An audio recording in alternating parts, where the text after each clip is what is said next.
Here's Brady back. Firing end zone. Touchdown.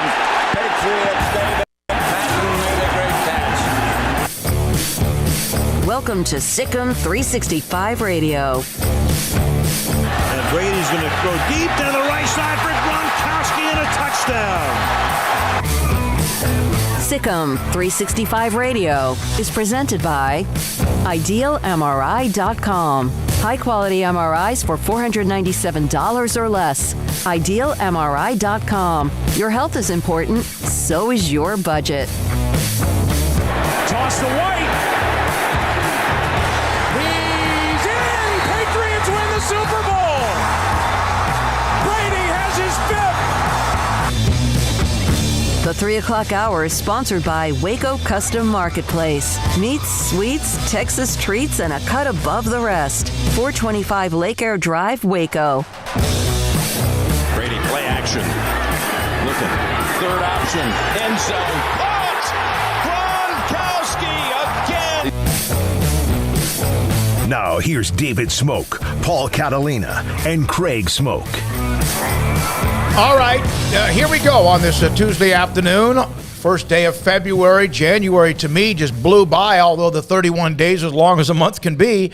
And then how about a way to start a month? Tom Brady, Caleb Williams, Baylor's comeback somehow last night against West Virginia would have been an awful loss despite the adversity. And Lord knows if Lubbock will still be standing at some point tonight after Texas Tech and Texas play in a Big 12 game with so much venom.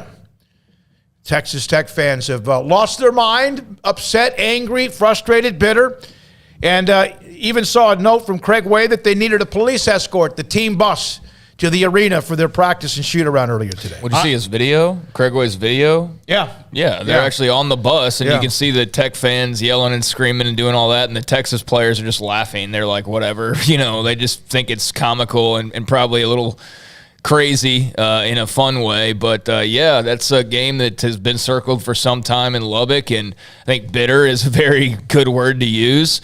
I think, angry.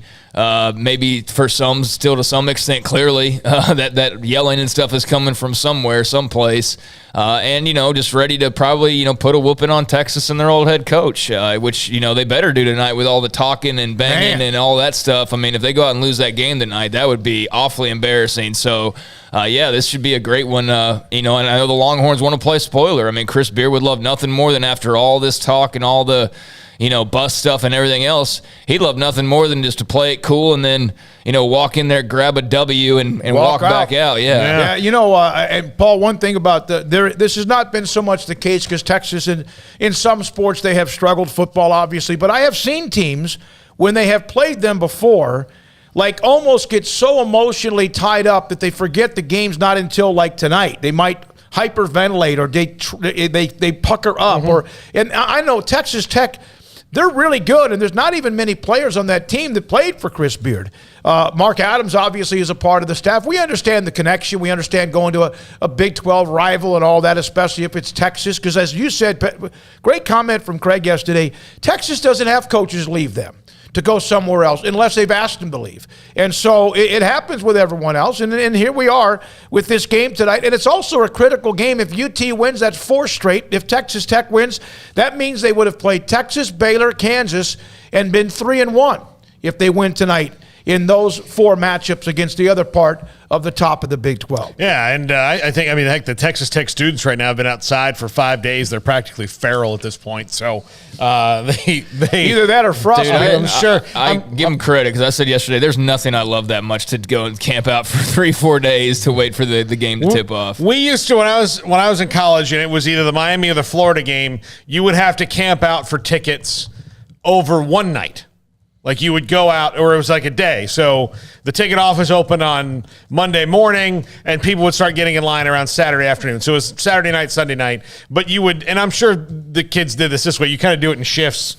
So there's, if the 5 of us here are in a group, then, it's me and Jack for a couple hours. It's Craig and Armstrong for a couple hours. You rotate through and hold your spot. But even still, they're wild and ready to go. I'm looking forward to that one. It's going to be a great game, or it should be a great game. I don't expect a blowout either way, but Lubbock is going to be loud and lit. And again, you do not, if you're Texas Tech and you do all this stuff and Ric Flair and all this other whatever's going on, and you lose this game, the Longhorn fans will never let you live it down. They may not let it, and it's. I understand though. Which they shouldn't. This is not, and I saw some of this. It may be. Sometimes this is the way it is when you play SEC football. This seems to be a little bit different than that. But Carlos Silva, who writes for the Lubbock Avalanche Journal, is going to join me. I said, hey, do you have time to take off your gear, your protection gear, and be on the show at 3:15? He said, yeah, Evan Miyakawa will join us at 3:35 to break down some analytics and with much more. Mac Rhodes at 4:20. Craig's off the radar. Paul's top 5. We'll also hear from Pat Nunley, who sent me a video of James Akinjo. The 2 players that Baylor needs now more than ever, although they really need them all the time, are the 2 that might absolutely at times drive you crazy, in both James Akinjo and also Matthew Meyer. We'll get into that a little bit today with those 2. Baylor found a way last night. They did not have Flagler. I did not know he was not going to play. That came down, and also, of course, playing still with L.J. Cryer. And just somehow, I said it's over many times, which I do that a lot. Because, I just kind of feel that way, and they did it again. Couple of quick notes. Hold on. Whoa. I'm going to read the text. Hold on. Ochai Abaji has protocol. He is not playing tonight for KU against Iowa State. That's who Baylor plays Saturday. And so that's kind of a timeline to watch that in a Big 12 doubleheader tonight, Iowa State, Kansas, and, of course, Texas Tech and UT. What's my text? It's over? 9:59 p.m. Let's see. I text you, they're going to haul off and win and learn nothing. And you said, I don't think so. Yeah. Yeah. All right, I wish I would have kept the way that West Virginia was hitting threes from everywhere. And, of course, obviously, Taz Sherman going out.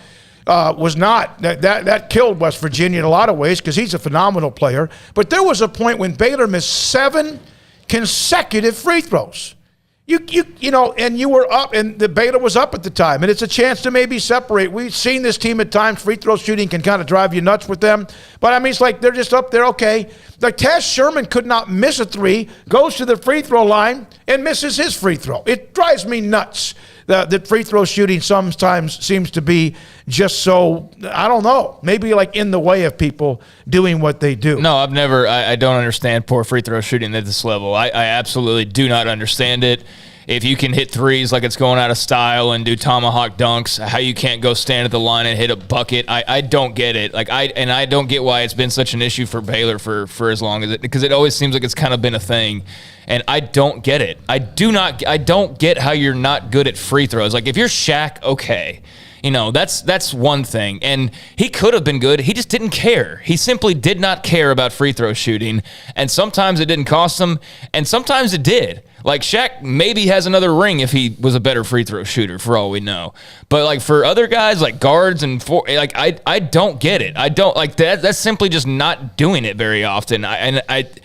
I get worked up about it because it's just so simple. It's like the simplest thing you can do on a basketball court. To not be able to do it is crazy. I think part of it is how much the game has changed and what guys work on in their off time more. Because it is insane. Because in Shaq's day, the three-pointer was a nice thing, but it wasn't what every NBA offense was built around. So, free throws and driving to the hoop were a lot more important because free throws were much more a part of the game. Now, with threes being much more a part of it, I think people spend way more time shooting from behind the arc than they do from the charity stripe. And it kind of shows in that free throw percentages have gone down a little bit. I don't understand it. If I was a coach, here's my rule. You can shoot free throws overhand if your percentage is 80 and above. If you're below 80, you Rick Barry these whatevers until you're good. Yeah, no, I agree. There's nothing that bothers me nearly as much as, just as far as just simple things around sports. Not being able to shoot free throws is right there near the top because it seems like the simplest thing, and for some reason we'll watch a game tonight and tomorrow and the next night where some team's going to be in a close situation and get some free throws and just go up there and dink them because whatever, they're just free throws. But no, actually they really matter. They can really, really matter. The two teams combined, and Baylor was awful, 14 of 23. West Virginia, they were 13 of 25, 27 of 50. I mean, that's crazy to me. And yet you West Virginia, by 4. West Virginia was 8 of 22, 3-point. Baylor was not much. 40% actually. They were 11 of 27 West Virginia for the 3-point Had they line. made all those free throws? Oh, my God. If ever is 100%, Baylor still wins the game. Yeah. Pretty much the same way. But, and the both teams had 21 fouls. And one thing, here's a note. The David K's Nuggets, his post-game Nuggets, of course, playing without L.J. Cryer and Adam Flagler, it's about 25 to 27 points a game.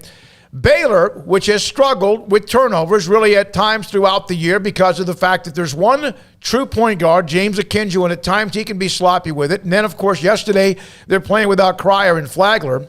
And those guys have had their Cryer turned it over last game. He played, I think, 6 times. One turnover. You know how you come back and you get through it? One turnover from Baylor in the last 15 minutes of the game, and that was a charge on Jeremy Sohan. They had 10 turnovers in the first 25 minutes. One other note, and Bob Huggins kind of whined about this, and it's not like him. I don't know what he's talking about because West Virginia probably plays as physical as anybody. I love Huggy. Baylor had a 24-2 edge, guys, in second chance points, 17-5 advantage on offensive rebounds. And that's how you come back and win despite all the things you couldn't do or you struggled with or you fell behind the way you did. Yeah, and look, James Akinjo, I think, started to find himself at the end of the Alabama game. He looked like he was starting to find his shooting stroke again, which Baylor desperately needs, especially with no Cryer and no Flagler for an indeterminate period of time. Matthew Meyer just needs to find some sort of steadiness where he's the same every game. I think that's the biggest thing with Matthew Myers. He's the most talented player maybe overall in that team, but he is not the same guy every night. Well, and there are times he drives you. If you wanted to do something bad to yourself, he makes you do that. And then he'll score 9 of the last 11 points and hit a 3 and come up with a huge board and plays better defense and a lot of that. Again, we'll have Evan Miyakawa at 3:35 to break down some of the analytics on Matthew Myers' value based on numbers. And then Pat Nunley, Armstrong. I know we're going to have Carlos Silva. We'll save the video of Akinjo for later. Other stories today. Kind of a large deal. We knew this. We just didn't know when. Caleb Williams to USC, and Tom Brady now officially announced his retirement here on February the 1st. Caleb Williams, this is absolutely no surprise. It was videos. He's in the USC uniform. But finally, it's official. He will, again, play for Lincoln Riley. Yeah, like the worst kept secret ever. I mean, I know there was little, scuttlebutt about Wisconsin a couple days ago, and maybe a team here and there. What was it? His girlfriend in North Carolina? Was that the school that his girlfriend apparently goes to or whatever? Yeah, there was the girlfriend stuff and all that. But I never thought he was going to end up anywhere else other than Southern Cal. I mean, that just seemed to be the writing on the wall, and I'm not sure what took so long. I don't know if he was just fielding NIL offers and sorting through those or what. I'm sure he'll speak at some point and talk about his decision, but I mean, this is the biggest non-surprise, I think, in the transfer portal and its history, maybe, other than Quinn Ewers. I mean, that was pretty obvious when he left Ohio State that he was – I know Texas Tech – I mean, come on, though. I mean, we knew he was going to Texas. And Caleb Williams, same thing. We knew he was going to USC. Hopefully not too many other fan bases got their hopes up, especially Wisconsin here as of late with that late report. But, I mean, he makes them better. That's Lincoln Riley's golden arm, and – I don't ever think Lincoln Riley, even if he wouldn't have gotten Caleb Williams, is really going to have much problem getting a quarterback that's pretty good. I think for USC, now you got to be a little bit wary of the hype machine that's going to come with this, because now there's going to be expectations for next year. And let me tell you, their biggest problem isn't at quarterback. Their biggest problem's a lot of other places. And they've addressed that somewhat through the transfer portal, but there's a lot more work to do to start talking about USC being back in the top 5 picture and things like that. They're going to score more points. That's going to happen with USC in the immediate future. But to say that they're going to go ahead and be dominant again, what about their defensive line? What about their offensive line? What about their running game? What about some other things that haven't been good in Los Angeles there for a long time? And I'll say this before I call Carlos Silva. Caleb Williams' dad said from the beginning, it wasn't about NIL. It wasn't about any of his other stuff. It was about who can get him to the NFL the best. And again, that is among any coach other than Nick Saban in the country, especially at quarterback, is Lincoln Riley, who has 2 number 1 overall picks starting right now, and Jalen Hurts, who was an early second-round pick. And not just 2 number 1 picks, 2 guys who never in a million years would anybody have selected as number 1 overall picks. Nobody was predicting Baker Mayfield and Kyler Murray to be number 1 picks in the draft. Most people were talking about how Kyler's too small to play in the NFL. Yeah, Armstrong, before Craig finished, I'm sorry, Craig. Armstrong, I just sent you an email of a picture of him in a USC uniform because I thought we'd throw that up on the screen. Yeah, you're right. They all upped their ante with him. All of them. Yeah, they did. They all did. They all upped their ante. Kyler Murray, the number 1 overall pick, and you think that was because it's Cliff Kingsbury, or do you think he would have been the number 1 overall pick no matter what? I think he would have been number 1 overall pick no matter what. I mean, I had to go back and look at the draft chart, but I mean, it was Kyler freaking Murray. It wasn't just because Cliff Kingsbury had the number 1 overall pick. I think that probably certainly helped. But if he doesn't go number 1, where's he going? 2 or 3? Yeah. I mean, and who had him going? Most people didn't have him playing in the NFL, period, or a lot of people didn't. He was too small. Now, as far as the Brady thing, I know we got to go, but we can obviously talk about that. But good to have some, good to see it's not going to be a thing that drags out. And I'm sure the NFL reporters over the weekend are breathing a deep sigh of relief, like Rappaport and those guys, for having that report out there. And then the whole, oh, wait, maybe not. And now he makes it official. So they were right in the long run, and good for them. And I'm sure that made their day. And it's going to be a much different looking NFL with no Tom Brady out there anymore. We are joined by Carlos Silva, Lubbock Avalanche Journal. So much going on today. Caleb Williams, Tom Brady, among some others. And then there is this game, my God, in Lubbock, Texas. It's bringing so much animosity and anger and angst and whatever else along with it. Carlos, are you wearing camouflage today? Are you wearing gear? Are you ready to some? Well, you're okay. You're one of the friendlies, but can you try to explain where they are emotionally right now in Lubbock?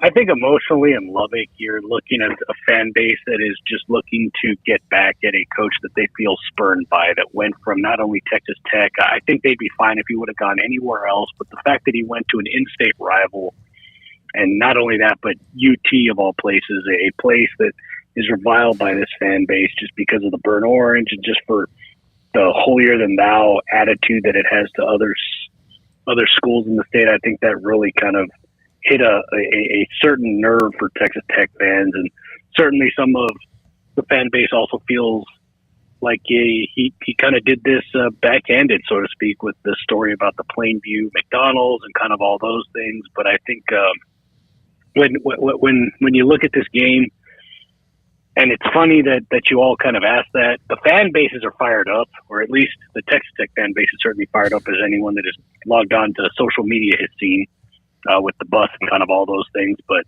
the two coaches are fine with each other. Mark had mentioned that he just missed talking to Chris over the weekend. So I think in terms of the business side of this, I think the coaches understand what it is. It's more for the fans at this point, and I think you all have seen just what the fans feel like, and I think it's going to be an electric atmosphere, probably one that we haven't seen since maybe Kentucky or Kansas have traveled to Lubbock in the last couple of years. You mentioned the coaches. How are the players on Texas Tech approaching this? Because when you get this lathered up as a fan base, sometimes players can go in and kind of suffocate under the weight of those expectations. But given their style of play, I'm not sure that that's going to be an issue, Carlos. No, and the other thing, too, as you guys kind of know, the way Chris and the way Mark operate, they got a lot of transfers. I mean, there are certain guys that return, like a Kevin McCullough, Terrence Shannon, Marcus Santos-Silva, and Clarence Nadolny, at least for Texas Tech, that did play under Chris Beard. But after that, you got a bunch of guys that are brand spanking new to this. Yes, they understand it's a big game because it's a Big 12 conference game. It's an in-state rival for Texas. But Bryson Williams, Kevin O'Banner, Adonis Arms, you ask all those guys, they're just listening to the returners and just hearing the same thing. This is just another game, fellas. It's a big game. And I think this is probably something that's also lost in this. Both of these teams are tied for third in the Big 12. So whoever wins this gets a little bit of an edge in terms of the standings. And that's certainly going to be a big thing, especially with the way the Big 12 has been playing so far. So Texas is at number 23 in the country now, third in the Big 12, but they've won 3 straight, including that win in the SEC Challenge over Tennessee. Tech obviously has been playing pretty well. I mean, in terms of the actual matchup, not the off the court and all that, I mean, how do you see these two teams lining up, Carlos?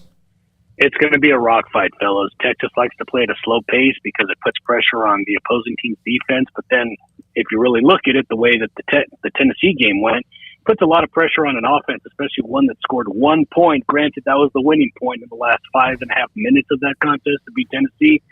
You can't do those type of scoring droughts against Texas Tech because they can score points in a hurry if they are able to get deflections, get fast break dunks, fast break layups. And not only that, but when you have a charged up crowd, that's going to certainly play a part in this contest as players, especially an Adonis Arms, who's really emerged as a big time player, for Texas Tech, as Terrence Shannon's been dealing with some injuries. Kevin McCullough's been dealing with some injuries. I think it's something to be said that this home crowd could play a huge factor in this game. Carlos Silva Jr. covers Texas Tech, and UT tonight. Chris Beard, Mark Adams, and more. You know, one of the things I mentioned, and you mentioned there's not as many players who were there that played for Beard or whatever, is sometimes a team can get so emotionally charged that they play the game before the game, and they don't have much left to take. You don't think that's any issue at all today? I honestly think the biggest issue for Texas Tech is just the fact that the fans have been, trash talking for so long that there's a little bit of extra pressure for Texas Tech to win this game, because if they don't, there could be hysteria following this game, fellas. And I think that's really the biggest thing is, yes, Texas Tech has a good team. Texas is certainly talented. But if you look at the way things match up, if Texas Tech has been able to get 4 wins over ranked opponents so far, whereas Texas finally got its first ranked win over Tennessee over the weekend, you can look and see where the teams have at least shown their depth or just their quality in terms of what they have so far. And I think this is going to be an interesting barometer for both teams in terms of, can Texas Tech, in a raucous atmosphere, which early on it didn't show against Providence in a road game, that it could not handle that type of atmosphere. There were a couple technicals that were called. I know Clarence Nadolny in a big game against Iowa State at Hilton Coliseum, he got a technical called on him late in the contest that did not help Texas Tech, where they were essentially battling with 7 players, but they were still in it, and that technical did not help things. And that's something Mark Adams talked about, is he has to make sure his guys are calm, level-headed, because at the end of the day, this is a big game. They need to win this because of the Big 12 standings and just what they want to accomplish later on once the NCAA tournament starts. But yeah, I mean, kind of to what you all said, I think it's one of those things where it should be, if everything goes to plan, it should be a very good game and probably a tight contest at the end of it. In your journalistic career, Carlos, did you ever think you would be covering a Ric Flair attended basketball game? I've covered some weird things. The halftimes have been very interesting at Texas Tech, to say the least. We've had Go Ninja, Go Ninja, Go with I'm trying to remember the name of the rapper that does Vanilla that right Ice. now, but there you go. Thank you. I appreciate it. So, yeah, we've had Vanilla Ice there. Ric Flair is certainly – I mean, honestly, I don't know if this was planned, but if there's a time to bring in Ric Flair, this would be the game for it, because you have a heel and you have a baby face, if you will, when you look at what Chris Beard is kind of coming back to where it all started. He had all these great things, but then all of a sudden he throws a chair to the back of someone, and then all of a sudden he leaves and kind of hightails to UT. I think it's interesting that you bring a wrestling figure that knows all about, hyping people up. And if there's a guy that can do it, it's certainly Ric Flair. Yeah, it's nuts. It's all of it combined. Carlos, thank you. First of all, Texas Tech this is a huge game. We've all mentioned this now. If you look at the standings with what happened, Baylor survived last night. They had two of their starters out, and they somehow I hate to say gutted out, but I guess that's what they did. West Virginia lost Sherman late in the game, but Kansas and Iowa State, and then Texas Tech, you're talking about three of the top four teams playing tonight. The other one played last night and won. So it's just a fight and a struggle to get to the top, and ought to be one hell of a game. Thank you very much for your time. No, appreciate it, y'all. And like I said, if you can win at home, that's going to be a big thing for the Big 12. Beating Kansas at home, have Baylor at home later, and if they could beat Texas at home, that's and what a hell of a deal that could be, because they've already won the game in Waco. That's Carlos Silva Jr. Really have enjoyed having him on quite a bit with all the coaching changes in football, and then of course they're running basketball. Kansas 6-1, Baylor 7-2 now after their win against West Virginia, and then also at 5-3 both Texas and Texas Tech. TCU hanging around at 3-3, and everyone else under 500. By the way, Smokey, we got some interesting NFL breaking news. I saw right that. now. You want to come back with it, or you want to talk about it now? Let's do it right now real quick, because the one thing about the Rooney Rule that's always been accused is that people interview token candidates and they already have their mind made up. But they interview black candidates. But they interview black candidates because they're there, but they have to. I would point you to Jerry Jones, and that in none of these coaching searches has he really ever branched out. He hires the person you think he's going to hire from the very beginning. Brian Flores is suing the Giants and the NFL for discrimination because he believes that he was just a Rooney Rule interview and had no real chance of getting that job. And he believes that because Bill Belichick texted the wrong former assistant, Brian, congratulating him for getting the Giants job before Brian Flores had even interviewed for it. So Bill Belichick sent Brian Flores a text intended for Brian Daboll saying, hey, my people with the Giants and Bills are telling me that you're the guy with the Giants. And Brian Flores is like, that's great. I haven't even interviewed yet. I'm going on Tuesday. And then Bill Belichick says, oh, I'm sorry, I effed this up. I was supposed to send this to Brian Daboll. And then the text chain ends, thanks, Bill. Holy moly. Yeah, that's not good. So and, that goes into the evidence file, right? Well, that's the thing that's made him only able to sue them on this. And what the Giants are going to have to prove, and it's probably going to be tough. We need to get Dan Lust on tomorrow to maybe explain how they dig their way out of this. How do you say, like, well, no, we liked Brian Daboll, and we let people know we like Brian Daboll, but we always wanted to talk to Brian Flores. But, it's hard to not see it any other way.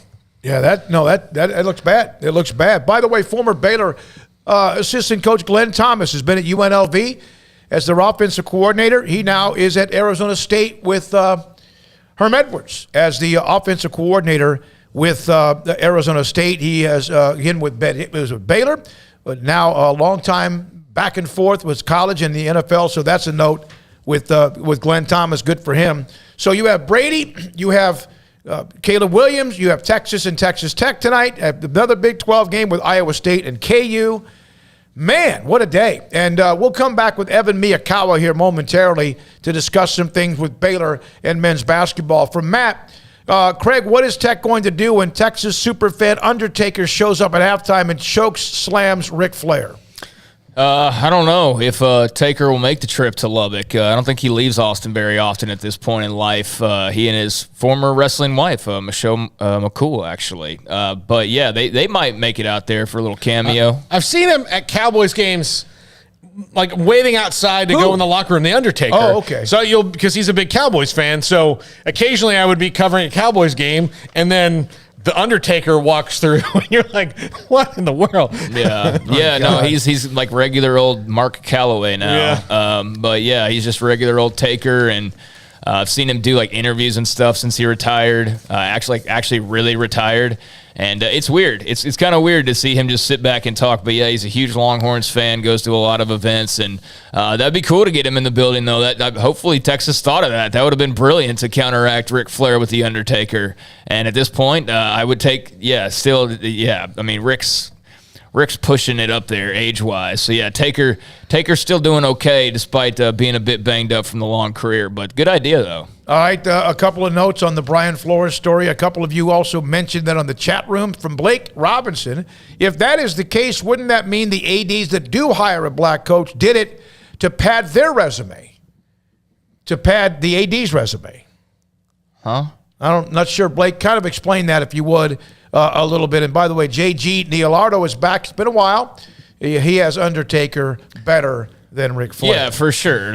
For sure. Now, if you get into like old heads, they would argue Ric Flair back in the 80s and all that. But yeah, for your common fan or somebody who's watched for the last 20 years, Taker's definitely bigger than Ric Flair, more impactful than Ric Flair for younger fans. All right, sure. Let's take a break. And Evan Miyakawa, he'll break it down. Evan, of course, with a lot of analytics. He is now on the verge of being Dr. Evan Miyakawa as he defended.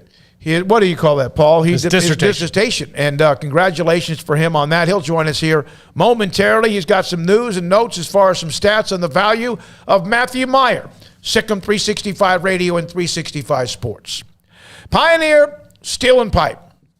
The other day I was having a conversation with somebody that is involved in construction, building homes, and has used Pioneer Steel and Pipe whenever they possibly can. And right now, of course, there are some distribution issues with some companies, and you can always rely on Pioneer Steel and Pipe. And I'm telling you, with pipe, steel, metal, heavy-duty stuff, if you're building both home or anything with real estate that also might be commercial. If you have some sort of an area, like a house or a home or something, a ranch out in the country, and you want to build a huge fence or an entryway or some sort of a place that just looks so amazing when you drive through, they do that all the time. If you need a metal building at your ranch or even wherever you live, Pioneer Steel and Pipe, they do that all of the time. That's what they do. They not only sell the product you build things with, but they also deliver it, and they will unload it, and they will also help you build what you need and give you advice when it comes to contractors as well. Since 1943, and building a brand new location in Waco, bigger, better, faster, stronger, but the same core values. Pioneer Steel and Pipe in Waco and Bryan, pioneerboys.com. This month, it's all about the championship drive as our hometown team celebrated the Big 12 championship and a Sugar Bowl win. So can you in your new vehicle from Allen Samuels Chrysler Dodge Jeep Ram in Waco. During the President's Day sales event, shop for power, performance, and reliability from our selection of the new 2022 Ram 1500 Lone Star. Are you planning your next adventure? Choose from a range of Jeep models, including the 2022 Jeep Grand Cherokee. Take home the trophy from Allen Samuels in Waco. Come by. Let's be friends. See dealer for details. All offers have credit requirements. One size fits all. That may be all right for an adjustable belt or cheap sunglasses, but when it comes to your financial needs, no one wants a one-size-fits-all strategy. Ben Erlinson, your Edward Jones financial advisor, knows that his most important goals are yours. That's why he takes the time to understand your needs, knowing you. That's how Edward Jones makes sense of investing. Ben Erlinson, 100 North 6th Street in Waco, 254-759-8533. Edward Jones, member SIPC. At Ideal MRI, we feel blessed to be part of the Waco community. We're a small family business here in Central Texas. At times like this, the cost of healthcare has never been more important. And unfortunately, significant illnesses and injuries still occur. And that's why Ideal MRI is open and here to serve you through this difficult time. So if you need an MRI, ask your doctor about Ideal MRI. You can schedule online in minutes at idealmri.com or call 833-IDEAL-MRI. Automatic Chef Canteen is a full-service micro-market vending and office coffee provider with state-of-the-art vending equipment, a wide variety of products, and offering custom-fitted micro-market vending office coffee solutions for your employee break room. You want a full break room solution and a workplace oasis? Well, Automatic Chef Canteen, locally owned and operated for over 50 years in Central Texas, also includes in-house mechanics on call 24/7 for fast, reliable service and maintenance. Automatic Chef Canteen, 6900 Imperial Drive in Waco, or online at automaticchefcanteen.com. With so many companies and policies out there, it gets so confusing shopping for insurance, and I never know if I'm getting the policy that's right for me. Luckily, I met the team at the Niche Group Insurance Agency. With the Niche Group, you can go to one company and get access to coverage options from many insurance carriers, and you get to speak to a real person about your specific coverage needs. With the Niche Group, I know I'm getting the right coverage at the right price. If you need insurance, talk to the experts at the Niche Group at 1-800-258-8302. You know what would make this moment better? Pizza. Dough made from scratch and an Italian family sauce recipe pizza. 3 fresh signature cheeses making a melty blanket of perfection pizza. Like loads of premium toppings like crispy Old World pepperoni, savory Italian sausage, and fresh sliced veggies pizza. That's Marco's Pizza. Visit marcos.com and make any moment better. And with 4 locations in Waco, Belmead, China Spring, Woodway, and soon to open in Robinson. Marco's. Pizza lovers get it.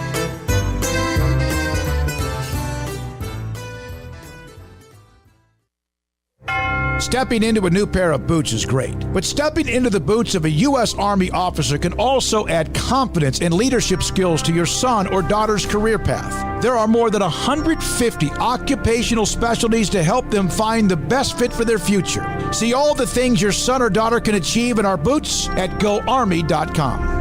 U.S. Army Waco Recruiting Company, 254-598-8131 or 254-776-1543. Welcome back to Sikkim 365 Radio. Have you subscribed to our YouTube channel? Search 365 Sports on YouTube. All right, Dr. Evan Miyakawa.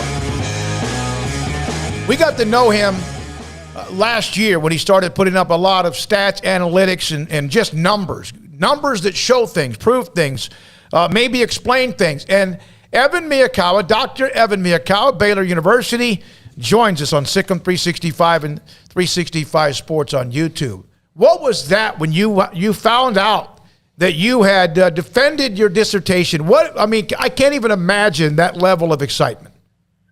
It was certainly a great feeling, a culmination of a lot of years of work. And I really think it's hard to put that into, to see that happen until it really realizes itself right in front of you. So I was really thankful that I was able to finish that on Friday, that I got the old pass from my dissertation committee, and ready to just move on and be finally done with all the years I put into schooling. So let me ask you this. When you told them you were a part of this show in a major segment during basketball season, how much did that help as well?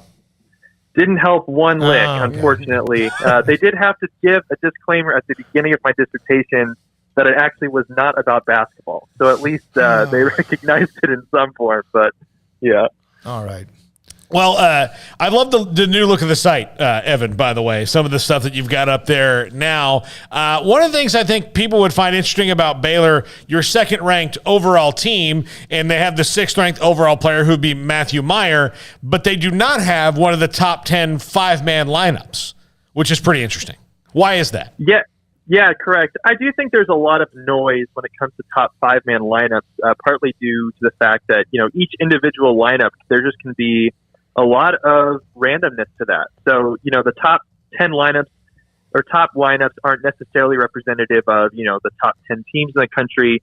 I do think for Baylor, though, it speaks to their consistency, that they don't have one particular lineup that really outshines all the rest. I think last year we saw a little bit more ups and downs, like the 5-0 lineup, as it were, with Mark Vital at the 5, was by far their most efficient lineup at times last year. And I think they're just a little bit more consistency across the board. And that really speaks to Baylor's depth and the fact that they have, 8 guys, and now Dale Bonner's in that mix as well, who can all really contribute. All right. So, Evan, as you know, last night it was an uphill climb. After they had built a pretty nice lead, and they start missing free throws, and they're down, and it doesn't look good. But there's 2 players on this team, James Akinjo and Matthew Meyer, that can make you either, if you're a fan of Baylor, could make you want to go punch yourself, slam your head in the door, and or celebrate. Which of those 2 has more value in your opinion? And is Jeremy Sohan actually in that conversation based on your numbers as well? I think all of those pieces are really important, but I will start with Matthew Meyer. A lot of attention is paid to his offensive effort, and I think there were a lot of people, including myself, who were expecting him to be Baylor's leading scorer this year, and he was really offensively efficient last year, and that's been slightly disappointing, but it's his defensive impact that actually puts him in the top 10 most impactful players in the nation, according to my metrics. He offensively, his numbers are a little bit down, but Baylor has still been really good offensively when he's on the court. He's a hard worker, but defensively, he has been awesome. He's 5th in the country in defensive rating per my metrics, and he is the best on the team in terms of how well Baylor plays defensively when he's on the floor. And in fact, his defensive rating is better than any Baylor player last year, which is really surprising given some of those really high-quality defenders they had. But Matthew Meyer's defensive impact has been off the charts this year, so I think that's an underrated aspect of his game and part of why, at least according to the numbers, he's been their most impactful player so far this year. Evan, you got the Big 12 as your top-rated conference, followed by a good little drop-off in the Big 10 and then the SEC. SEC took home the Big 12 Challenge. I know this doesn't translate exactly, but did that surprise you at all? I mean, just the strength of the SEC and what they showed this past weekend against the Big 12? I mean, I certainly would have given the edge to the Big 12, but I do think it wasn't super surprising. This has been a great year for the SEC so far, and I think especially for several of their really top-tier teams, certainly Kentucky and Auburn are leading that pack. But as we've also seen with Alabama and their win over Baylor, Alabama has the ability to play up to their competition. So in their big games, they've really showed out. And so it's not really a huge surprise that they performed as well as they did. Certainly it's disappointing from a Baylor perspective. But no, it wasn't a complete shock that the SEC did better in that challenge. It wasn't like they swept the Big 12 or anything. Right. I think if they played those matchups again, maybe swept the home court, you might see the Big 12 do better next time. But, yeah, it wasn't a huge surprise. Well, yeah, because you're talking about 2 of the highlighted games were Kansas at home and losing to Kentucky, Baylor on the road at Alabama. If they play that game at home, who knows what happens. And then, I think Texas Tech beats Mississippi State no matter where they play that game, among some of the others as well. So that was some. Now, in the end, Baylor last year with that great run, and you saw where they were at 15-0, Evan. Everyone started to say, hey, they're as good or maybe better. And I thought that was a little bit silly, and I think everyone got caught up in that. They're having some attrition with injuries. Is this team, based on your numbers, based on how you calculate, as good top to bottom as they were last year? I think the clear answer to that is no. I think the Baylor team that we saw last year was, both from an eye perspective and analytically, one of the best teams we've ever seen. And I think they would have evaluated even better in terms of the numbers if they haven't had their struggles with that COVID pause. That really affected probably the first 5 to 6 games after that pause. But based on their performance before that, and certainly in the tournament, I mean, they were absolutely incredible.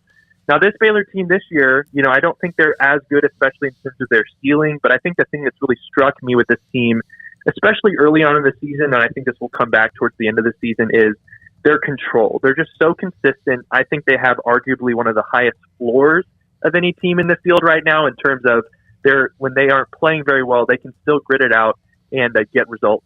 So in terms of that, I still think they're definitely one of those top teams that's aiming for a national title. They're second right now in my team ratings, which is probably slightly higher than they are in some places.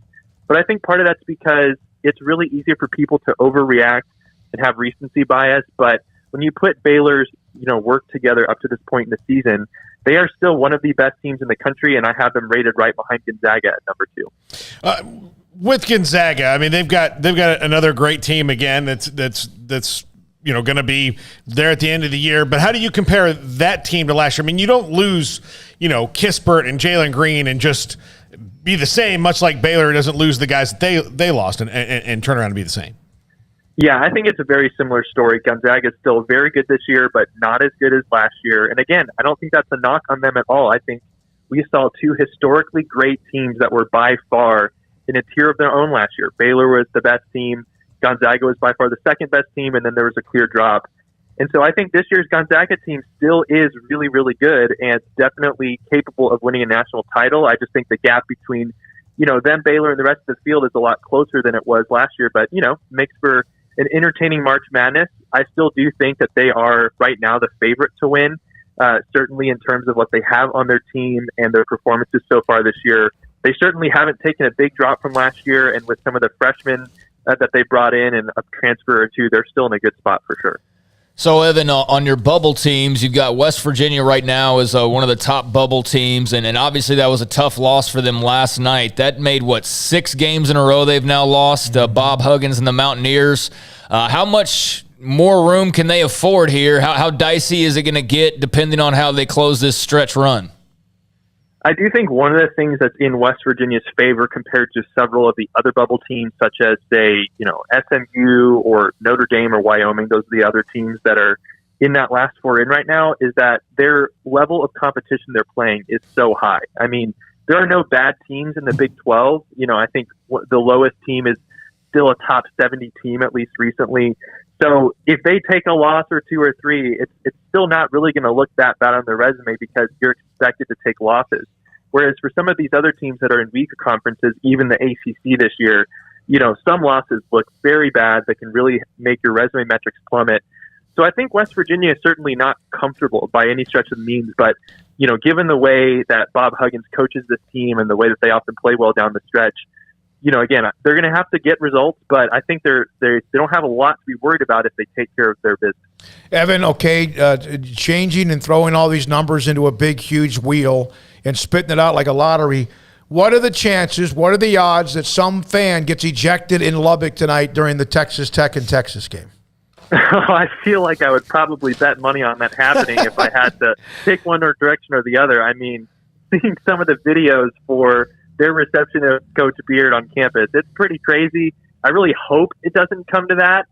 I hope it's an electric game, that there's not anything nasty, but, wouldn't put it past them just given the circumstances. If they get off to a poor start, get a couple of calls against them, I'm telling you, it's happening. It's gonna happen. Evan, seriously, this is amazing for you. Dr. Evan Miyakawa. I know Dr. Jane Harville, who watches and listens to us, has been listening to us for a long, long time, Baylor professor. Has been a part of this as well. That class, and what is it like to get through that? And not just when you got the word, but just to kind of the grind of that. Yeah, I really do think, for me, it's been almost 5 years now in the Baylor graduate program, starting from undergrad and getting my master's and now my PhD. And it's just been really a wonderful experience. The statistics program in particular, I think, a lot of it really has to do with how wonderful the professors are. Everyone really wants you to succeed. When they accept you into that program, they know you have what it takes, and they're going to really do whatever it takes to get you there. So I just had a lot of support this whole way, and certainly it was challenging, and they pushed me, and I've grown a lot as a person, but have just always felt very optimistic and positive, and here we are, so I'm just really thankful for the whole experience. Congratulations, man. Seriously, we started having you on last year. It was a lot of fun. I know you couldn't do anything until you got that done. I can understand why. What a big moment for you. Dr. Evan Miyakawa. Evan, thanks for your time. Thank you so much. That's so good, huh? I was excited about a Bachelor of Arts from Stephen F. Austin. He's got to wait till May, though. He's done here. February 1st, he's done. That's amazing. He's got to wait till May to get the thing that he can hang on the wall. His most valuable players, based on his chart, Drew Timme at 1. And a pretty big gap of 4.4, 4 points higher than Kofi Cockburn. We know that Coburn. the beat. What did I say? You said Cockburn. It's Coburn. Coburn, okay. Chet Holmgren, Gonzaga. At 3, he's the freshman, right? Mm-hmm. Oscar Shibaway, Kentucky at 4. Anton Watson at Gonzaga. 3 of the top 5 Gonzaga. Then Matthew Meyer. Marcus Sasser from Houston is at number 8. And you go down the list. I thought this was pretty interesting. Colin Gillespie, the guard at Villanova, at 14. At 22, Obaji. I was going to say, where's he at? 22. And the number that kind of is lower than most is his defensive production.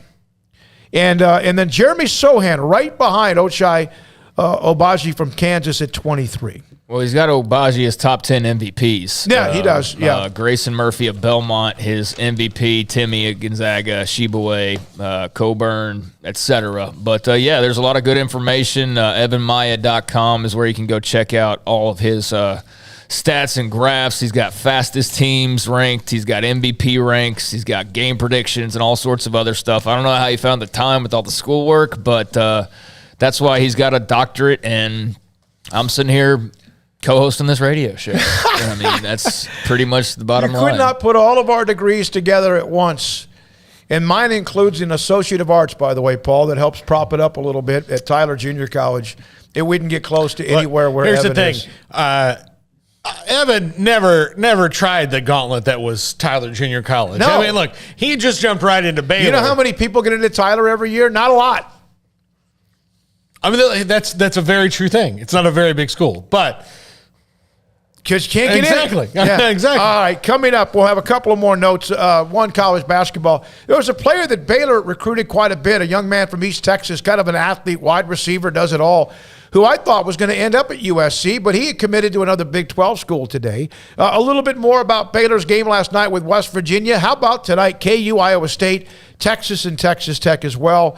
And what a week it is in the Big 12 in men's basketball. Mac Rhodes at 420. The definition of soon. We'll get into that as well. Sikkim, 365 Radio and 365 Sports. Earlier today went by, and Ashley was there at Don's Humidor and Coffee Beans in the Town West Shopping Center off Valley Mills in Waco. Went by and bought myself a bottle of Vita Dreams. It is the gummy that if you get kind of used to whatever works for you. If you have struggles at night when you toss and turn, you can't fall asleep right away, and sometimes you lose 30 minutes to 45 minutes to an hour or two of sleep, Vita Dreams, it's a gummy, can allow you to fall asleep naturally and, well, comfortably. And you do save 30, 45 minutes to an hour of tossing and turning. How much better would you feel if I could give you an extra hour of sleep every night or most every night? It's Vita Dreams in the Town West Shopping Center. It's Don's Humidor. 48-foot walk-in humidor. Unbelievable place with all the great brands of cigars from Cohiba to Padron and more. And coffee beans. It's Don's Humidor and Coffee Beans. Vita Dreams there in the Town West Shopping Center off Valley Mills in Waco. Payments for qualified buyers only at 2.9% with $5,000 down cash or trade. TTL Extra. See dealer for details. It's New Year, New Ride time at Richard Carr. New Year pre-owned deals like a 2017 Dodge Challenger for $272 a month, a 2019 Ford F-150 for $422 a month, or a 2014 Cadillac CTS sedan for $227 a month. Our vehicles go through a 172-point inspection and we pay top dollar for your trade. 100% approval is always our goal. Find your next car or truck at Richard Carr. At Richard Carr, we give you more. Baylor Scott and White, Southwest Sports Medicine and Orthopedics, the team physicians for Baylor Athletics, diagnosing and treating all sports-related injuries, including concussions. These specialists also provide orthopedic services for athletes and non-athletes alike, whether it's knee or shoulder pain, hand or wrist injuries, orthopedic spine care, and even an arthritis and total joint clinic. Trust the doctors Baylor Athletics trusts. Baylor Scott and White, Southwest Sports Medicine and Orthopedics wants to get you back in the game.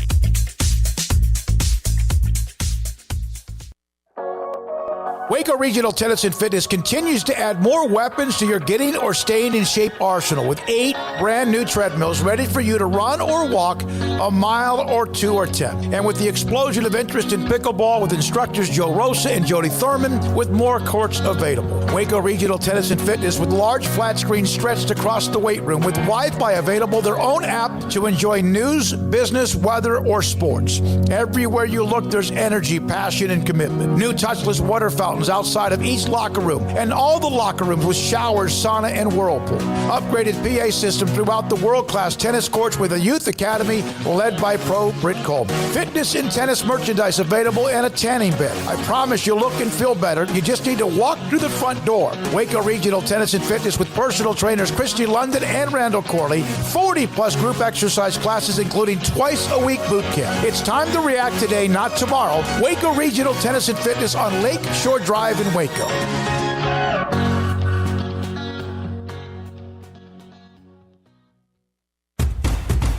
Hey, this is Bryce Petty, former starting quarterback and two-time Big 12 champion, and I know firsthand the importance of being in top shape both on and off the field. So listen up, men. If you're feeling beat down day in and day out and looking for that high-performance edge that separates the men from the boys, then look no further than the Petty Clinic Low T in Waco. Petty Clinic is a comprehensive men's healthcare clinic with an atmosphere catering to men. Board-certified Dr. Kent Petty has a special interest in offering the highest quality medical care to men of all ages. Some of the services offered include screening and treatment for low testosterone or thyroid, infertility, high blood pressure, diabetes, high cholesterol, sleep apnea, while offering comprehensive wellness exams and complete men's health lab panels. High performance men, remember, it's not just a Petty thing. This is Bryce Petty, encouraging you to reach out and Google search Petty Clinic Low T or go to pettycliniclowt.com and get your complimentary lab screening today. From the first workout to the last practice, sports is an incredible and rewarding challenge. Hi, this is Dan Ingham with the First National Bank of Central Texas, and we're proud to support each athlete, every parent, and our educators. From families, small businesses, to the biggest industry, we're here to help. With remarkable products like our free First mobile app, we've got banking ideas that fuel big dreams. That's the First National Bank of Central Texas. Familiar faces making local decisions. Member FDIC, Equal Housing Lender. In the market for a quality metal building? Since 1943, Pioneer Steel and Pipe has helped Central Texas residential and commercial customers with metal building design, panel options, building components, and trim options. Pioneer Steel and Pipe's residential line is energy efficient, offers low maintenance, reduces insurance payments, is impact resistant, and carries up to a 45-year limited warranty. In addition, they can also help you find a metal building contractor for your project. Pioneer Steel and Pipe with locations in Waco and Bryan and at pioneerboys.com.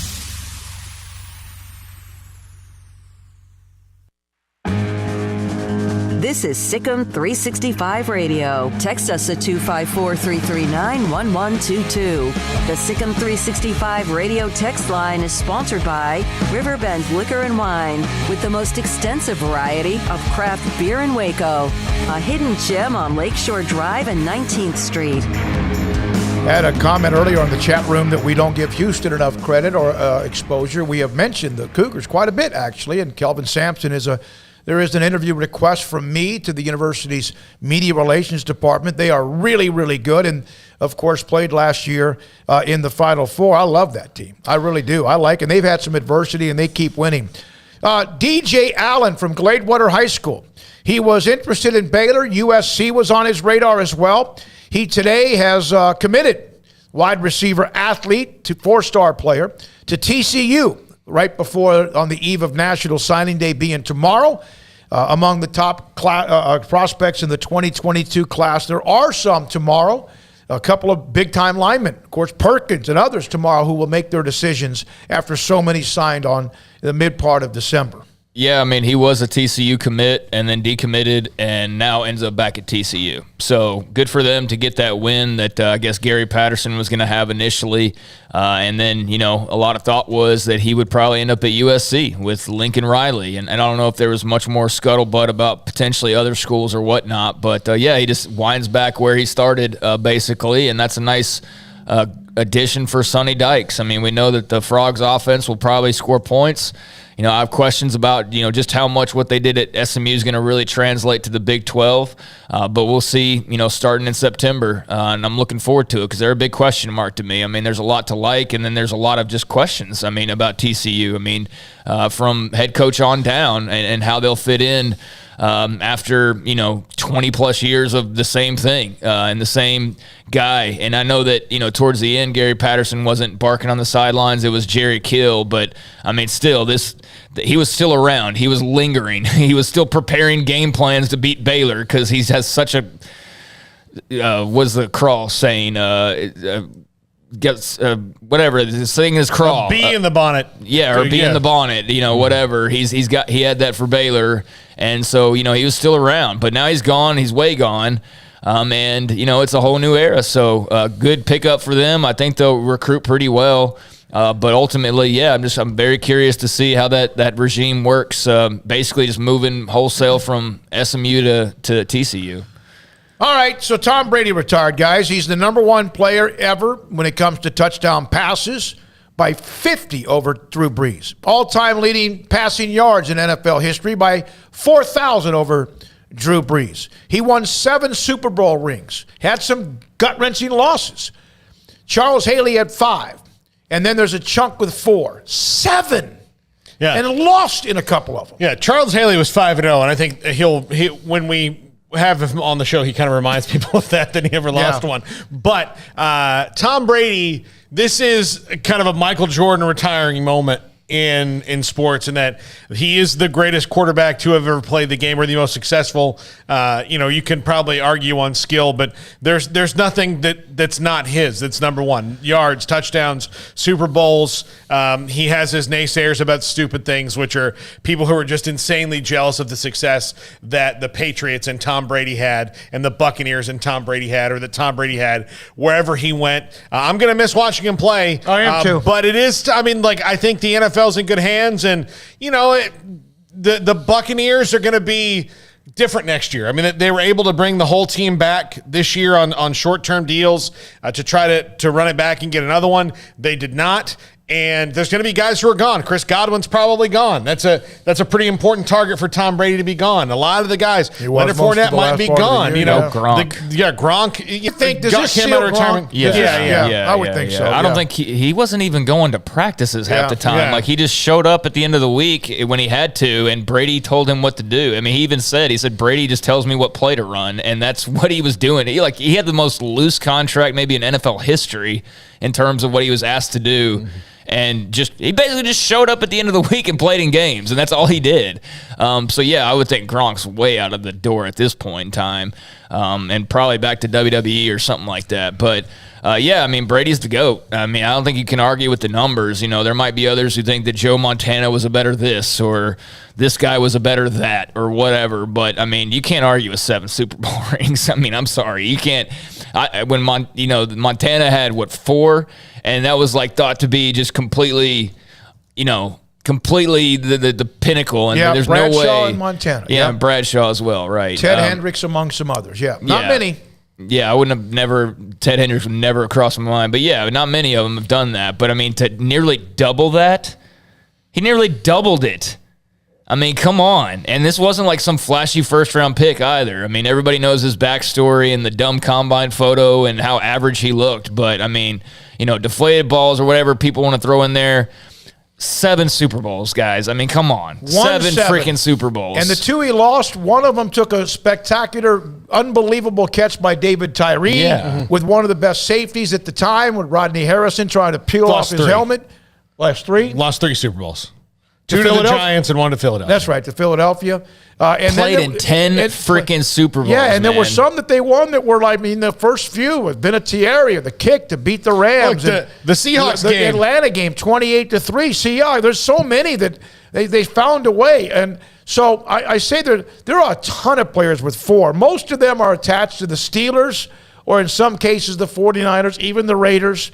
But there are a ton of players with 4 Super Bowl rings. But it's after that. Haley 5, Brady 7. Yeah, and I think too the fact that, and I know Haley did it with 2 teams as well, but for anybody who was New England cheated or whatever they wanted to say, then he went to Tampa and did it again. So maybe it's just he's good. Maybe he's just good. He also won 3 Super Bowls after Deflategate, meaning that you don't think that after Deflategate people were checking the ball a little bit more. Don't you wish now that Barry Bonds, Roger Clemens, and a few others would have continued to play after the steroids era and hit about 45 a year, or won 20 games once or twice? Yeah. That would have changed things up a little bit. Yeah, no, I guess some will still probably think that Jim Brown's the greatest football player of all time, but, Tom Brady's in the conversation, if not, a lot of people's number 1. I can't argue with the championships and doing it with 2 different teams, just kind of proving it over again. And, yeah,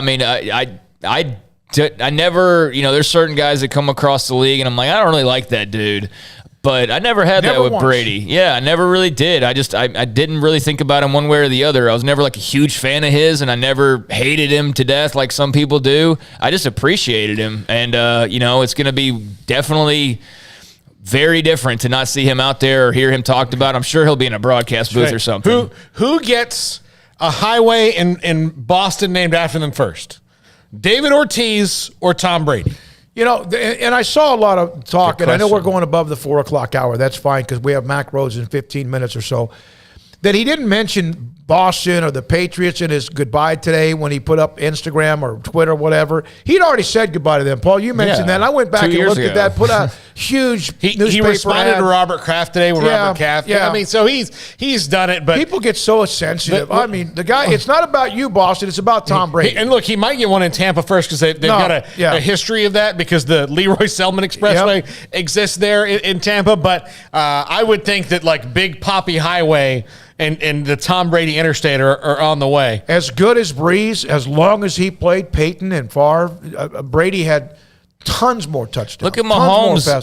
Mahomes is probably going to break a lot of Brady's records. But, I mean, look at him. He won a Super Bowl 2 years ago, and now look at the last couple of years. I mean, it's really freaking hard to win those things, man. And let's not act like, I know the year he had Randy Moss, they didn't even win it.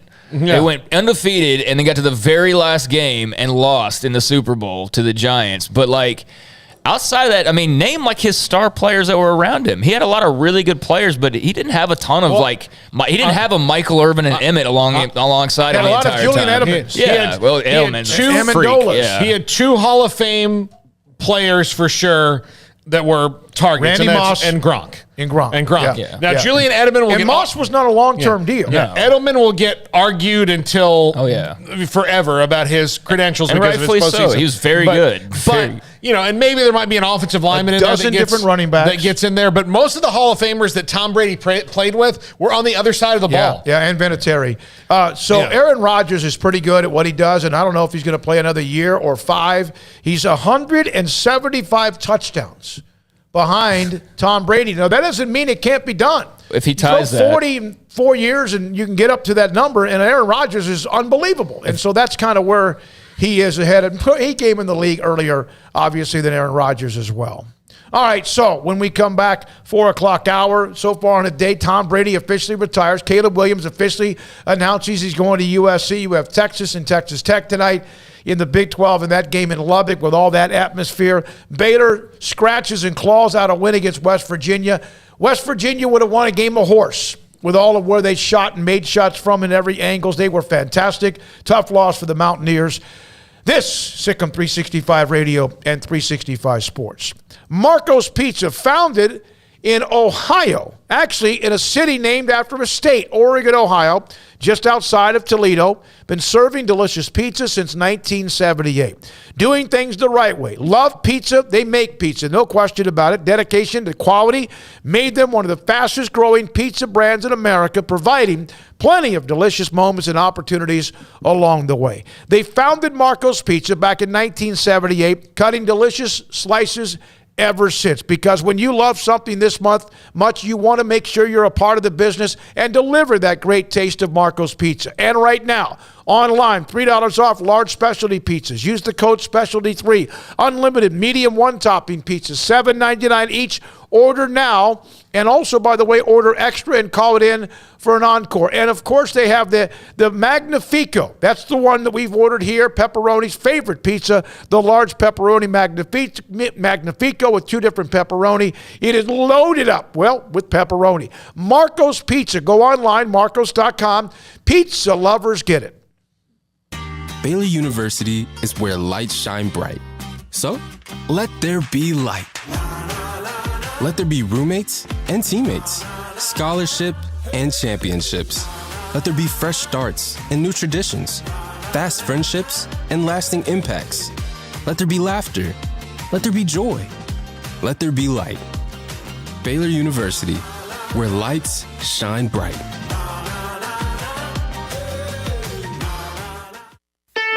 Don Humidor, your home with a 48-foot walk-in humidor with the elite cigar brands from around the world, including the #1 cigar of the year, Aging Room Cuatro Nicaragua. Plus, they have the great brands like Macanudo and Artur Fuente, Rocky Patel, Aston, and so much more. CBD, great for sore muscles, aches and pains, sleep, Vita Dreams, and anxiety, mild depression, general health and wellness. Their staff very knowledgeable on the subject. If anyone is curious about CBD, ask Carol and Ashley. Don Humidor in the Townwest Shopping Center off Valley Mills in Waco. Parenting is full of surprises. You never know what to expect. So after our son was born, I called my Texas Farm Bureau insurance agent to set up a life insurance policy in case something happened to me. Sawyer is now 2. And we'll soon have a sister. There's no one else I would trust with protecting my family. Stop by and see our agents at one of our 3 McLennan County locations. Coverage and discounts are subject to qualifications and policy terms and may vary by situation. Y'all listen up. Let me tell you something about group meals from Rudy's Barbecue. It's got all you need for all the folks you gotta feed, smoked meat, sides, and more. There's everything down to the tablecloth, just like the one that you see at the store. At a bridal shower, it's better than flowers. And a long business meeting, it'll pass the hours. It'll feed all the cousins at a family function. It's better than potluck at a church luncheon. Next time you need to feed 10 or more, call and order a Rudy's group meal. Next in line. It's plain and simple. Waco Custom Marketplace is the one-stop shop for what you need for tailgating, from charcoal, cold beer, and wine. And, of course, customize your order with brisket, tri-tip, sausage, wings, smoked pork tenderloin, country-style or pork spare ribs, marinated beef and chicken fajita meat, ground beef and chili, meat, hot dogs, and burgers, buns, seasoning, sauces, chips. There's fresh baked bread and kolaches every day, breakfast sausage links. And you can also customize your favorite cut of steaks from Select, Choice, or Prime, bacon wrap fillets, ribeyes, New York strips, sirloin, T-bone, and porterhouse. Full service butcher shop includes pork, poultry, beef, chicken, and seafood, serving Waco restaurants and families since 1940. Your one-stop shop for beef, pork, poultry, and seafood needs. Waco Custom Marketplace, 425 Lake Air Drive, or WacoCustomMarketplace.com.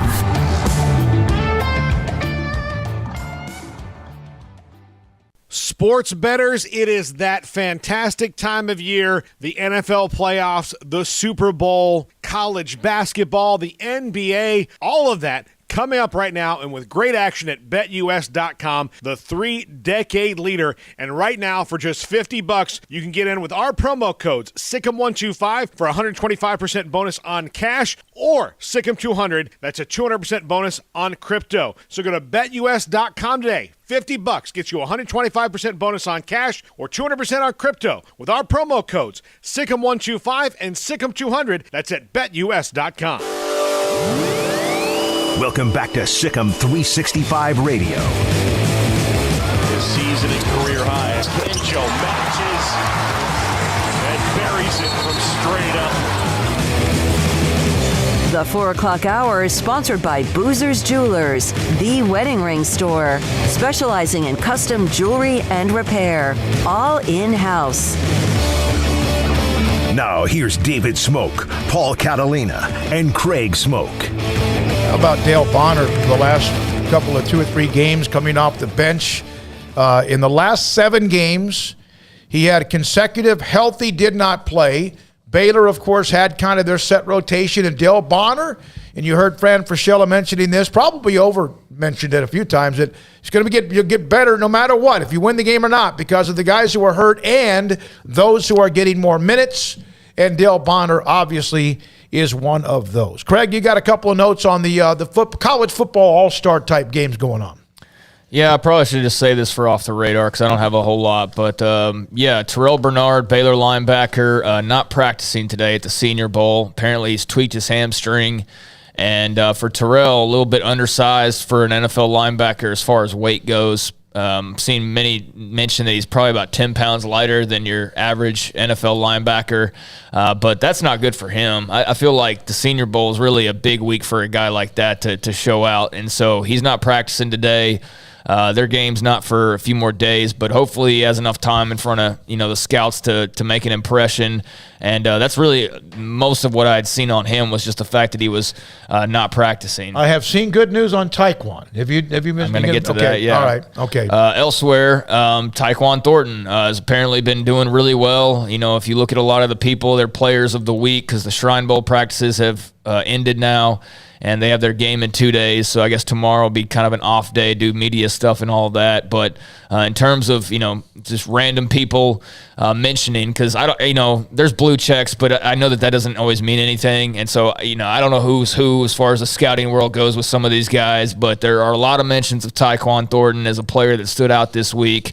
Has apparently been really impressive, which is great. I worry about him just being a little underweight as well, just because he's a wiry dude and. Just think about like NFL safeties, getting a lick on him. But he played a lot tougher this year. He got a lot more physical. I guess his hand measurements aren't ideal, but he also caught pretty much everything that was thrown his way this year. So Taekwon's doing really well. Xavier Newman-Johnson's getting a lot of play as an interior offensive lineman. A lot of mentions of him and the type of week that he's had so far. So maybe he's boosting his stock a little bit. Imagine his story. Where he was, and I mean, we wondered about him.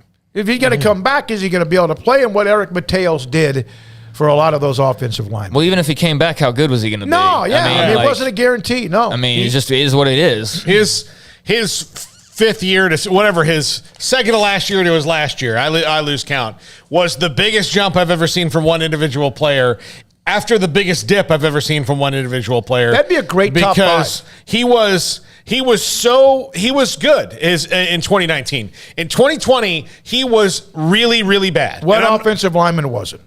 Yeah, but I mean, he was the worst of them all because he was playing out of position. You would watch him and he would just step the complete wrong way and leave a rusher. He was just playing right guard and him. thought he was center. Yeah, centering guard. He was all twisted up and it wasn't right.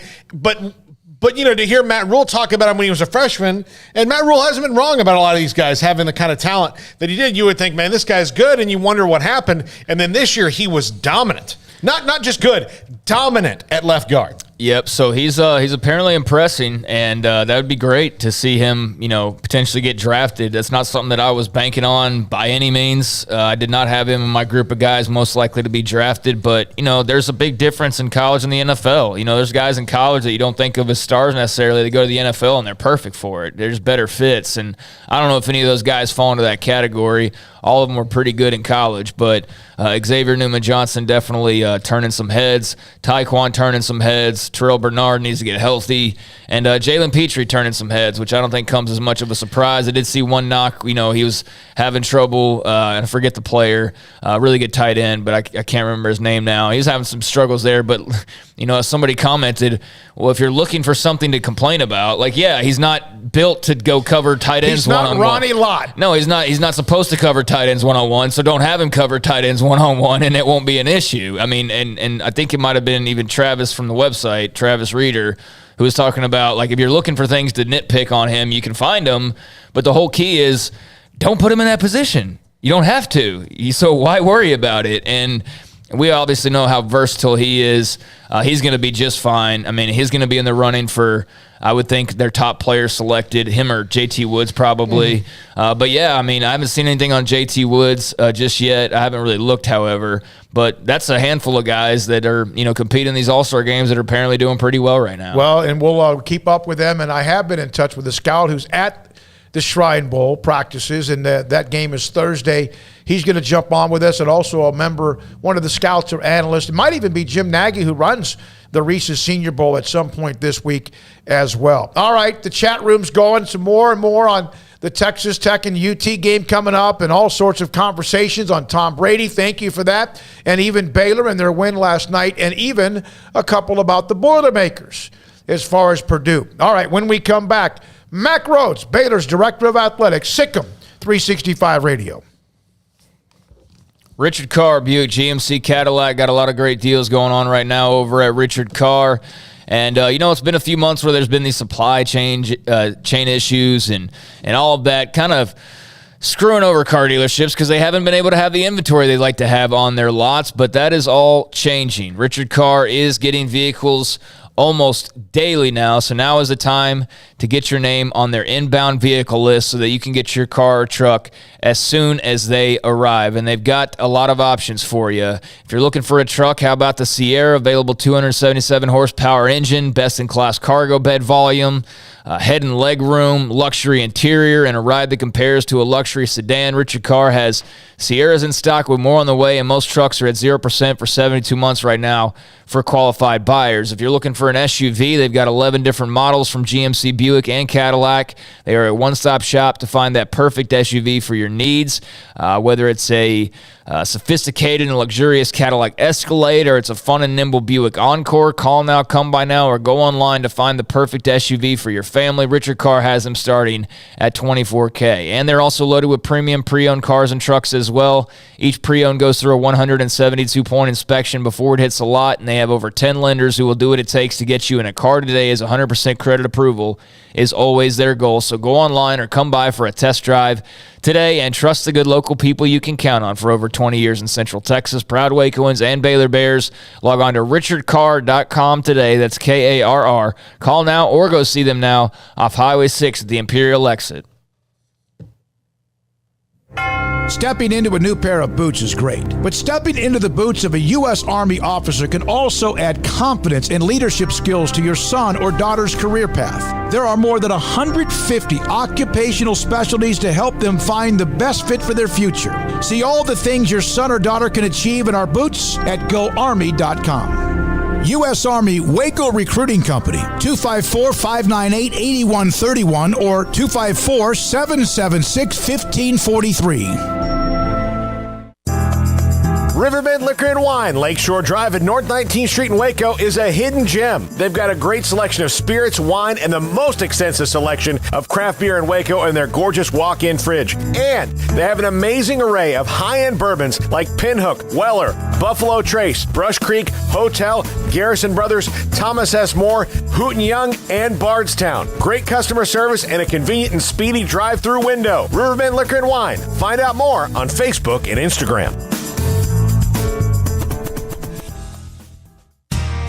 How did Edward Jones become one of the biggest financial service companies in the world? By not acting that way. Financial strategies, one-on-one advice, it's a big difference. And that's why Brad Wilson, your Edward Jones financial advisor, makes sense of investing. Experience the difference for yourself. Brad Wilson, 250 Sharon Drive in Woodway, 254-776-4337. Edward Jones, member SIPC. Do you or your kids get nervous about going to the dentist? Stonewood Dental, Dr. Steve Childress, he can help. I've spent a career taking care of patients who as children had bad experiences, and now they're adults that hate going to the dentist. If I get a kid at 3 years old and they come every 6 months and it's a happy experience, it's normal for them. Now they have an accident at 6 or 7 or 8 at school. Now they have a broken tooth or a trauma, and they have to come here. They're used to lights, they're used to water in their mouth, they're used to experience, they already trust us. It's amazing what we can do with that kid without it being a negative thing. But if I see a 6 or 7 or 8 year old that's never been to the dentist, and now they have a trauma or an unfortunate unexpected toothache, it's harder to do that for that kid and it not be somewhat of a negative experience. So bottom line is I try to teach kids and adults and teenagers and everybody the way I'd want my family treated, which is where it's a necessary part of life. You just take care of it. It doesn't have to be that big a deal. Learn more, stonewood-dental.com.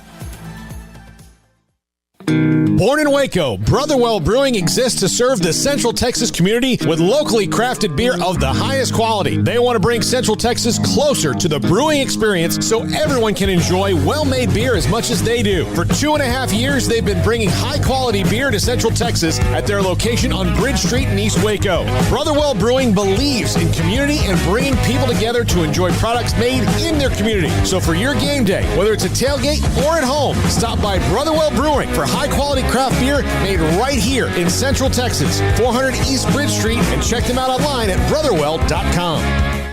Brad Boozer Jeweler, joins us on Sikkim 365 Radio. I've seen people walk in there. First of all, you have so much to show. Necklaces, bracelets, rings. You have the watches. You have numerous great watches as well. You really have pretty much everything, don't you, when it comes to jewelry? That's correct. Kind of a one-stop shop and all. And the fact that we have the 2 jewelers on staff, the repairs we can do, the fixing of your jewelry, and the remaking of any jewelry has really set us apart from anybody else. You want to know why they're successful? Brad Boozer, the owner, Boozers Jewelers on the corner of Valley Mills and Lake Air in Waco. Welcome back to Sikkim 365 Radio. Our weekly segment with Baylor Director of Athletics Mack Rhodes is brought to you by Edward Jones Investments Brokers, Tom Albers, Brad Wilson, Ben Erlinson, and Cam Heathcott. Edward Jones, making sense of investing. Baylor Director of Athletics Mack Rhodes with us most every Tuesday, and some weeks, if it's not, we'll get him another day. And oh, by the way, we allow him to live his life elsewhere as well on occasion as well. Joins us on Sikkim 365 Radio. I've seen you during games. I've seen you during football games and also the various basketball events. Really, last night to me was kind of excruciating to kind of watch that, right? Like watching how much did you get a little bit maybe concerned? Yeah, I think I got a lot concerned. It just felt like everything, from the 3-point line that West Virginia was shooting, throwing up, right, just off balance was going in, and every time that we had an opportunity to maybe cut it to 2, and they always answered, and obviously a really well coached basketball team, but man, last night it was a struggle.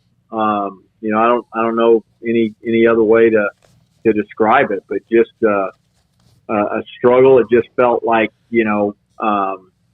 anything that could happen wrong was going to happen wrong. I mean, we can't, or we certainly.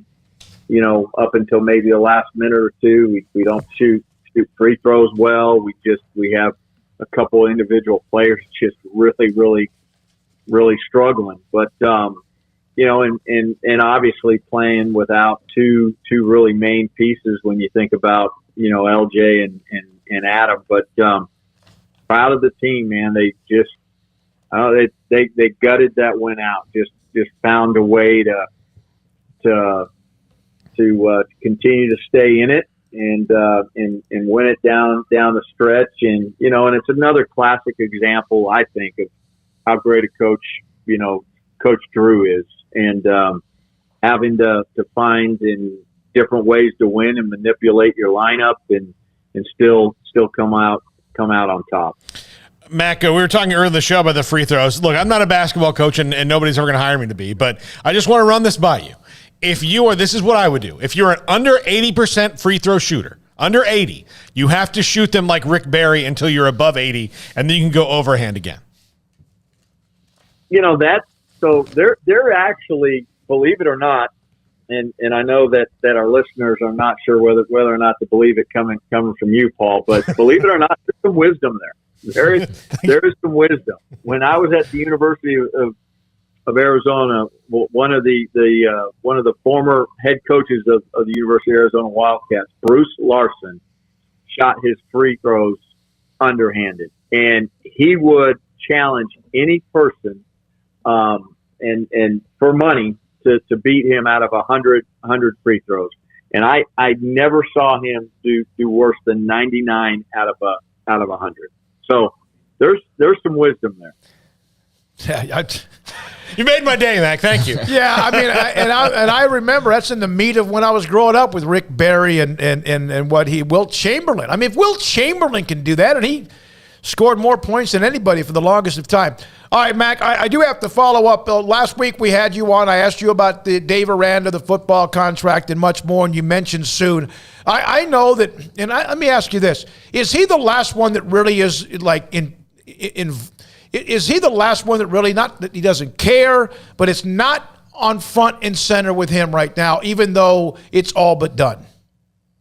Yeah, I mean, Coach, and I don't think he'd mind me saying this. I mean, because it's the truth. It's for Coach, it's never about him, and that's probably one of the things I love most about him, and I think he's consistently lived his life that way, and he puts the players first, the staff first.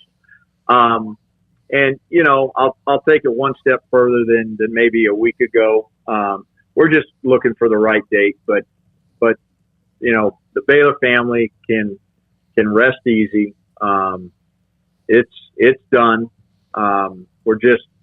We'll provide a few more details at the right date. How much more involved in is it? And I know you can't get into contract details, but how much of this also involves the rest of the staff? Was that a part of maybe what has to also be done? Yeah, I mean, we really, there were parallel paths. There were, obviously staff members, and when you have a very successful year, and Coach Aranda has put together, an outstanding staff. They're first and foremost great people, and then second, really talented, football coaches, young people, mentors. Two things, right? You're trying to be proactive and do things with the staff, because you just know that other people will be interested in their services. And we had I'm trying to think out loud here, 3 leave from the 10 on field, and those weren't the only 3 that were contacted, and people wanting the services. So to answer your question, yeah, that was a big part of it, and I think we did a really good job of being proactive and working on those things, but at the same time, working with Coach Aranda and his agents. And as you can imagine, a head coach's contract is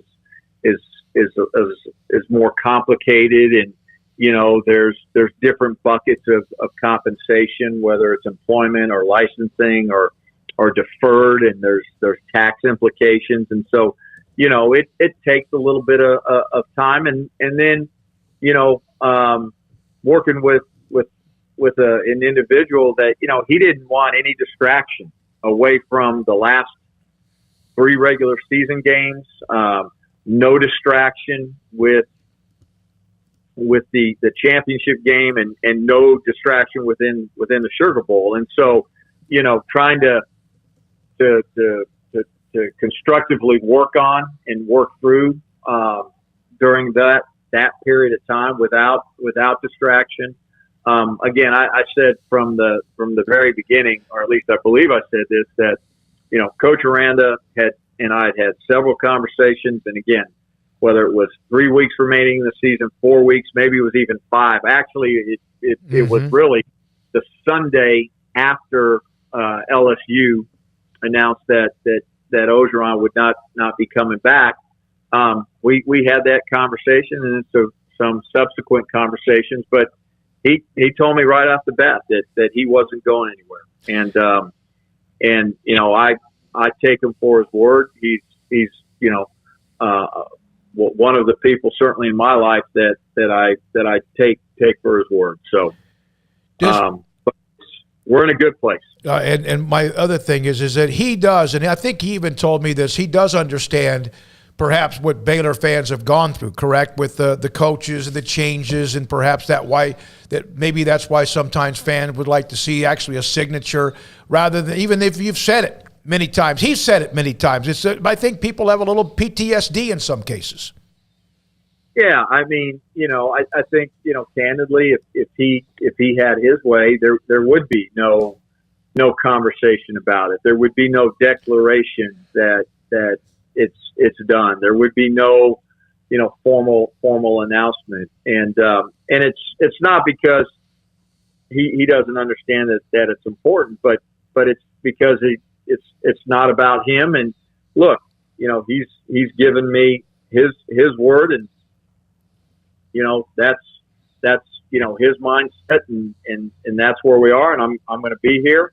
I'm going to be the head football coach at Baylor for hopefully a long time, and nothing more needs to be said. And it's kind of that doing simple better. And but I do. I hope, and I hope the Baylor family is excited because he's a heck of a person and a heck of a coach, like all of our head coaches.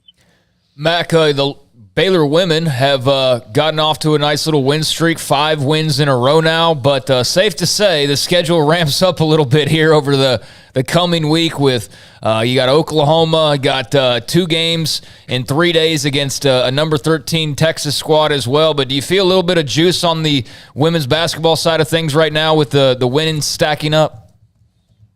Yeah, Craig, it feels like you use the word momentum. It feels like they're developing a rhythm. It feels like they're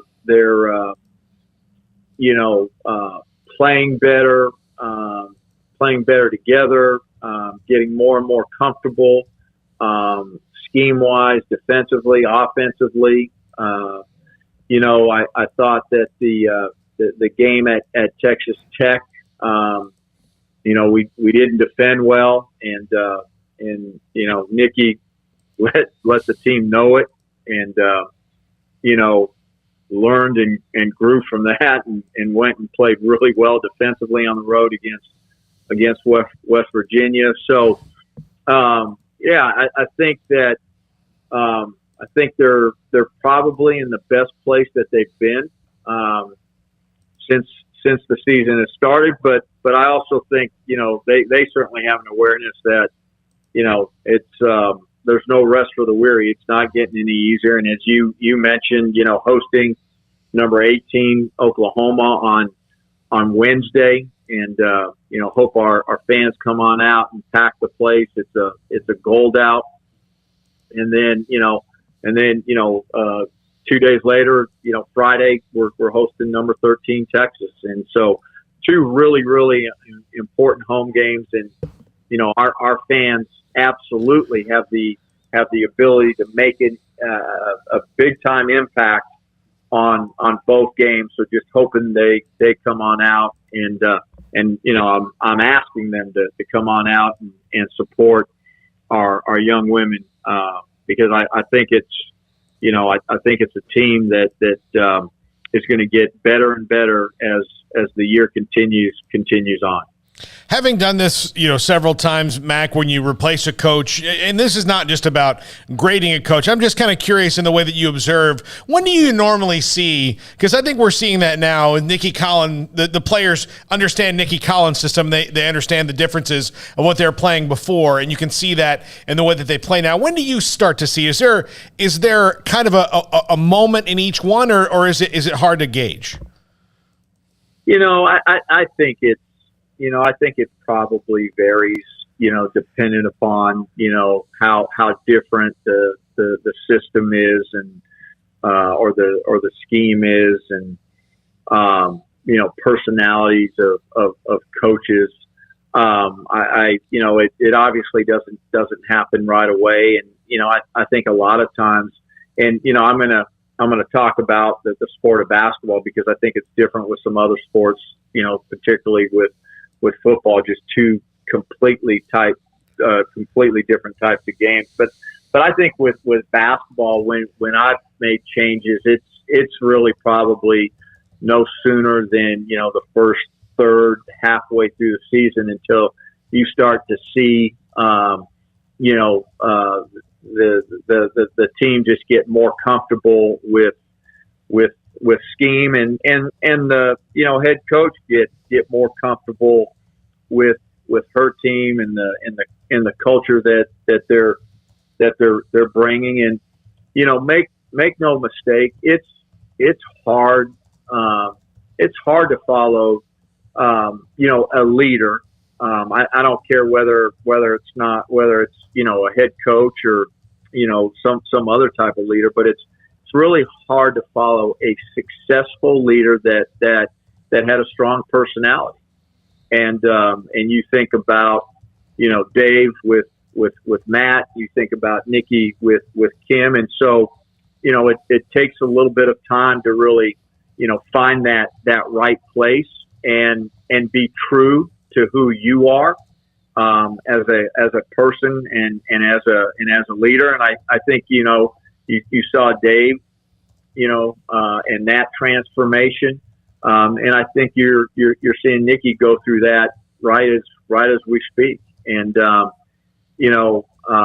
she has it is hard to replace a legend, and she has navigated some really tough situations exceptionally well. And the one thing I do know is that those players will run through a brick wall for her, and you're starting to see it now come together. Yeah, they've even said it. They said it publicly, and they've said it again. I had Jordan Lewis for an interview yesterday. She mentioned it again. Mac, one other note. Not only do you have coaches that other schools want, but you have people within your own organization. Jeremiah, of course, now at Boise State, and you have elite super rock star type people because of what you've compiled, including Marcus Sedberry.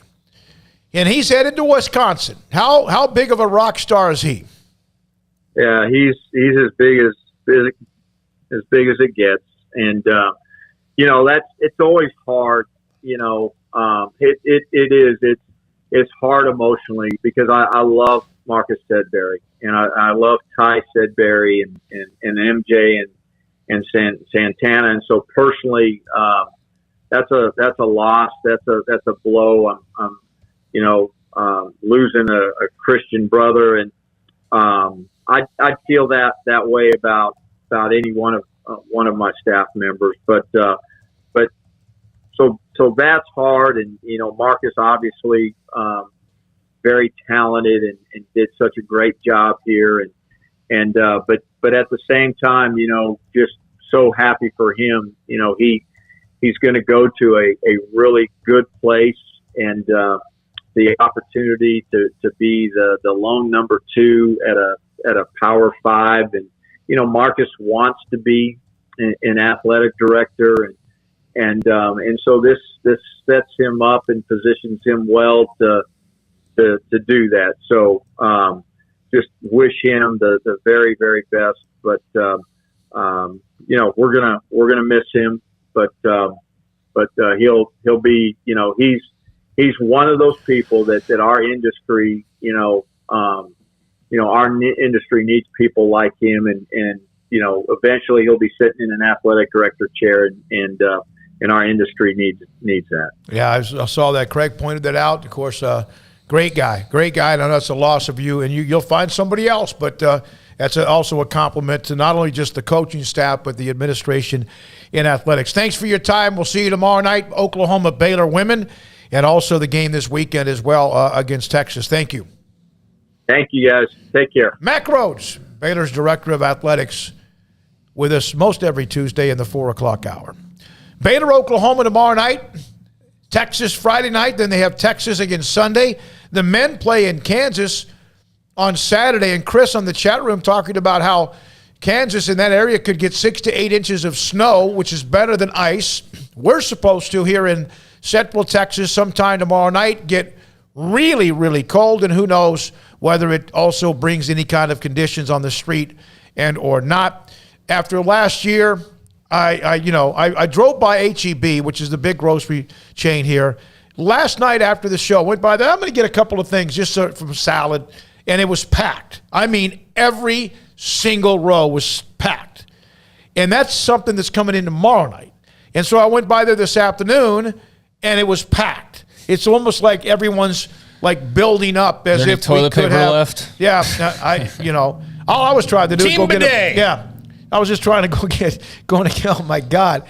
And just getting a couple packages of salad and a couple of things like that. And yeah. Amanda just texted me, said she tried to go, and there were no parking spaces. So hopefully the roads are clear on Thursday, although I think everybody's preparing for the snowpocalypse too. But yeah, I guess so. I mean, I guess everybody's got PTSD from last year. I'm not that worried about it. I was worst off of anybody easily in this room. Legit, like very dark 24 hours, being that cold and that helpless. So I understand it. I definitely understand it. I was just thinking in my head, like, do I have enough stuff now that I think about it? Because I could not rely on anything. Last year, we went nearly 2 days without much of anything. All my food was frozen. All my drinks were frozen.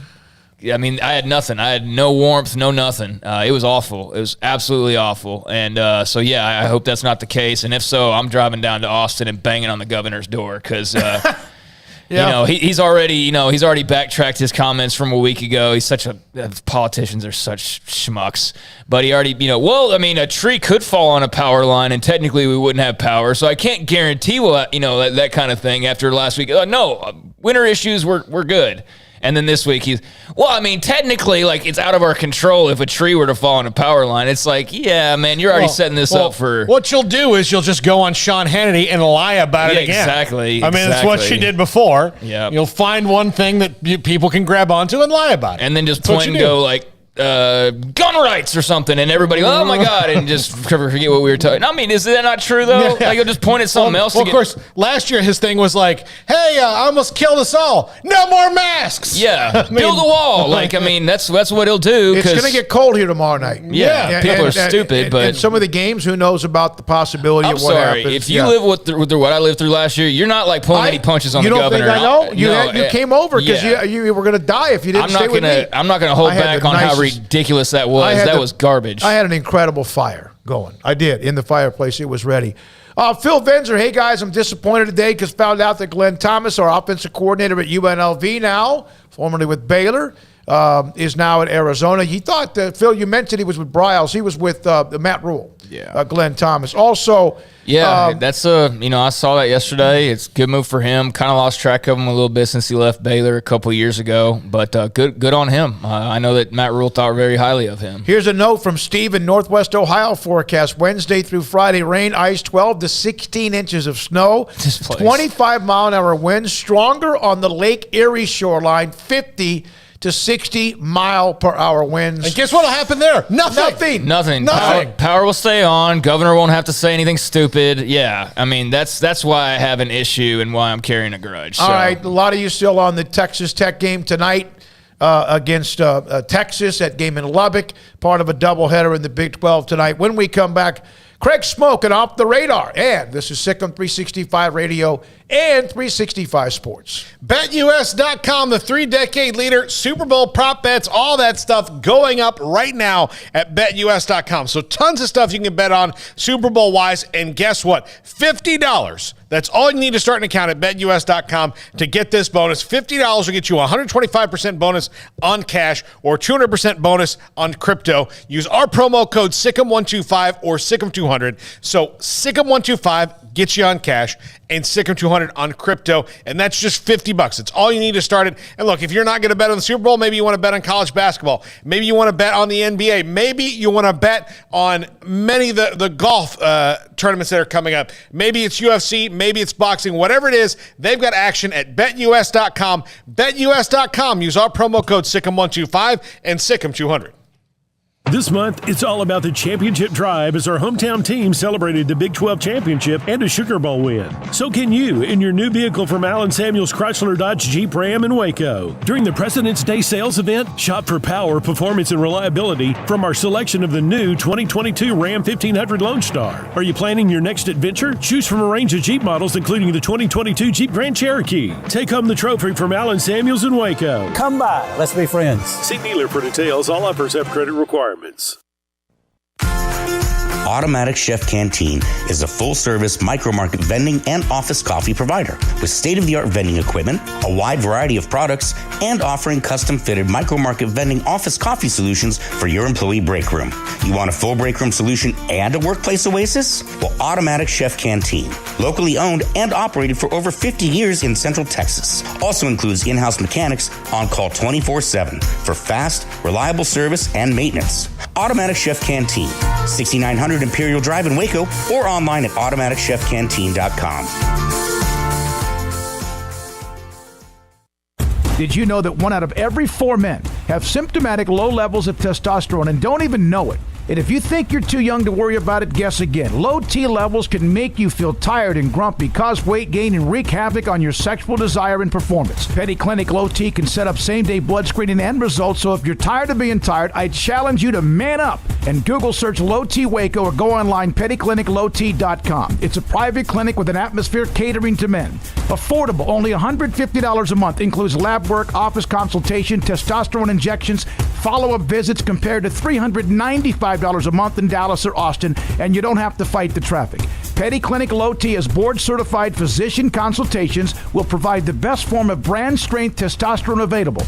Contact Petty Clinic Low T today. Just off Highway 84 and Old Hewitt Drive in Woodway, Petty Clinic Low T, helping men become the high-performance men they deserve to be. PettyClinicLowT.com or Google search Low T Waco. Let Camille Johnson Realtors guide you seamlessly through the process of buying your dream home or selling your current one. Commercial, farm and ranch, or residential, Camille Johnson Realtors can smoothly and successfully lead you through any transaction. With a team of 28 experienced agents who are excited about serving you, Camille Johnson Realtors services the entire greater Waco area. If you're in the market to buy or sell, contact Camille Johnson Realtors, 104 Midway Center in Woodway, or find them online at www.camillejohnson.com. Camille Johnson Realtors, elegant, charming, warm. Welcome home. At Ideal MRI, we feel blessed to be a part of the Waco community. We're a small family business right here in Central Texas, and our goal is to bring down the cost of healthcare while maintaining high quality. At times like this, the cost of healthcare has never been more important, and unfortunately, significant illnesses and injuries still occur. That's why Ideal MRI is open and here to serve you through the difficult time. We offer premium MRIs just like a hospital with state-of-the-art technology and specialists, but you'll pay less. Sometimes thousands of dollars less, whether you're using insurance or not. At Ideal MRI, we accept most insurance and there are no hidden costs, even offering financing if that's needed. Everything included in the price, and you'll not get something as a surprise in the mail later on. If you need an MRI, ask your doctor about Ideal MRI. They'll know. You can schedule an appointment safely from home online in minutes at idealmri.com or give us a call, 833-IDEAL-MRI, idealmri.com.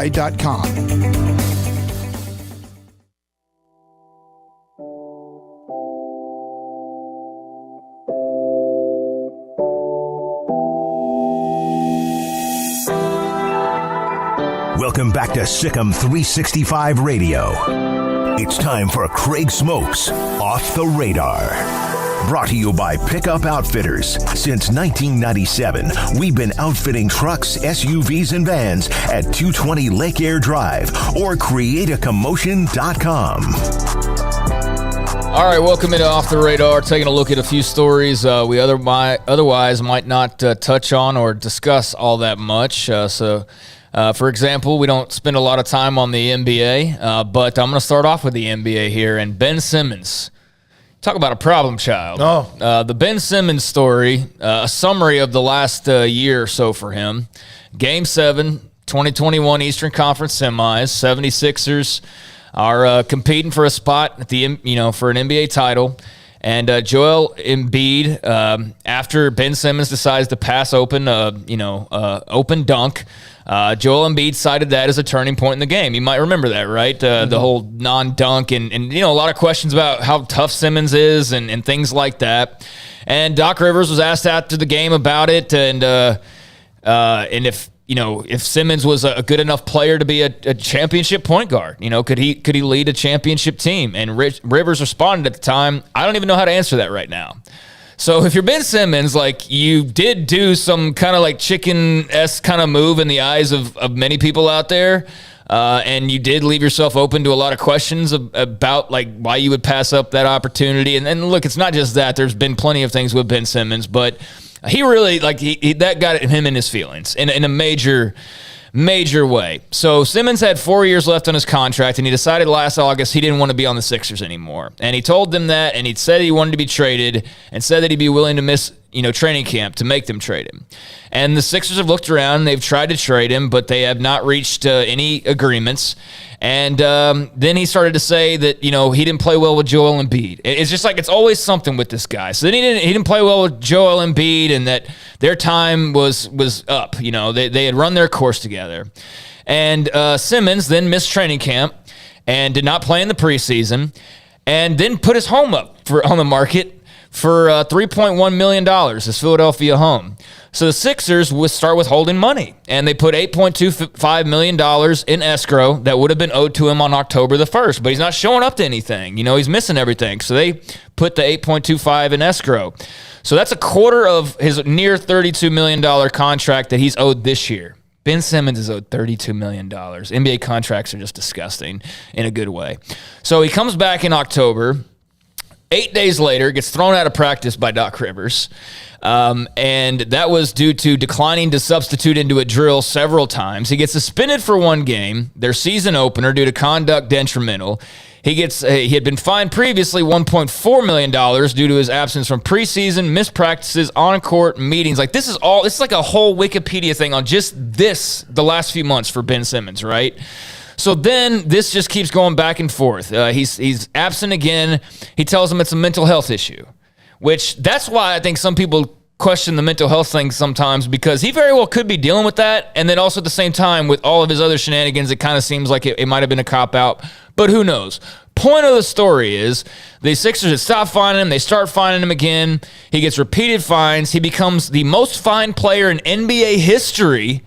That's a mark that he now has. That's something Dennis Rodman's pissed about. Yes. And then, this month, the Sixers had decided they were going to stop, they were going to limit the fines, because obviously it's going up quite a bit, right? I mean, several $1 million. So they're going to dock, fining him for meetings and sessions and things like that, but they are going to dock him, and decided they were going to continue to dock him for missing actual games. So that leads me to this. Ramona Shelburne put out an in-depth article on ESPN.com today, just detailing where the Sixers and Simmons are, and she went into a lot of the timeline as well. But here's the big deal. Simmons has lost over $19 million in fines. $19 million in fines.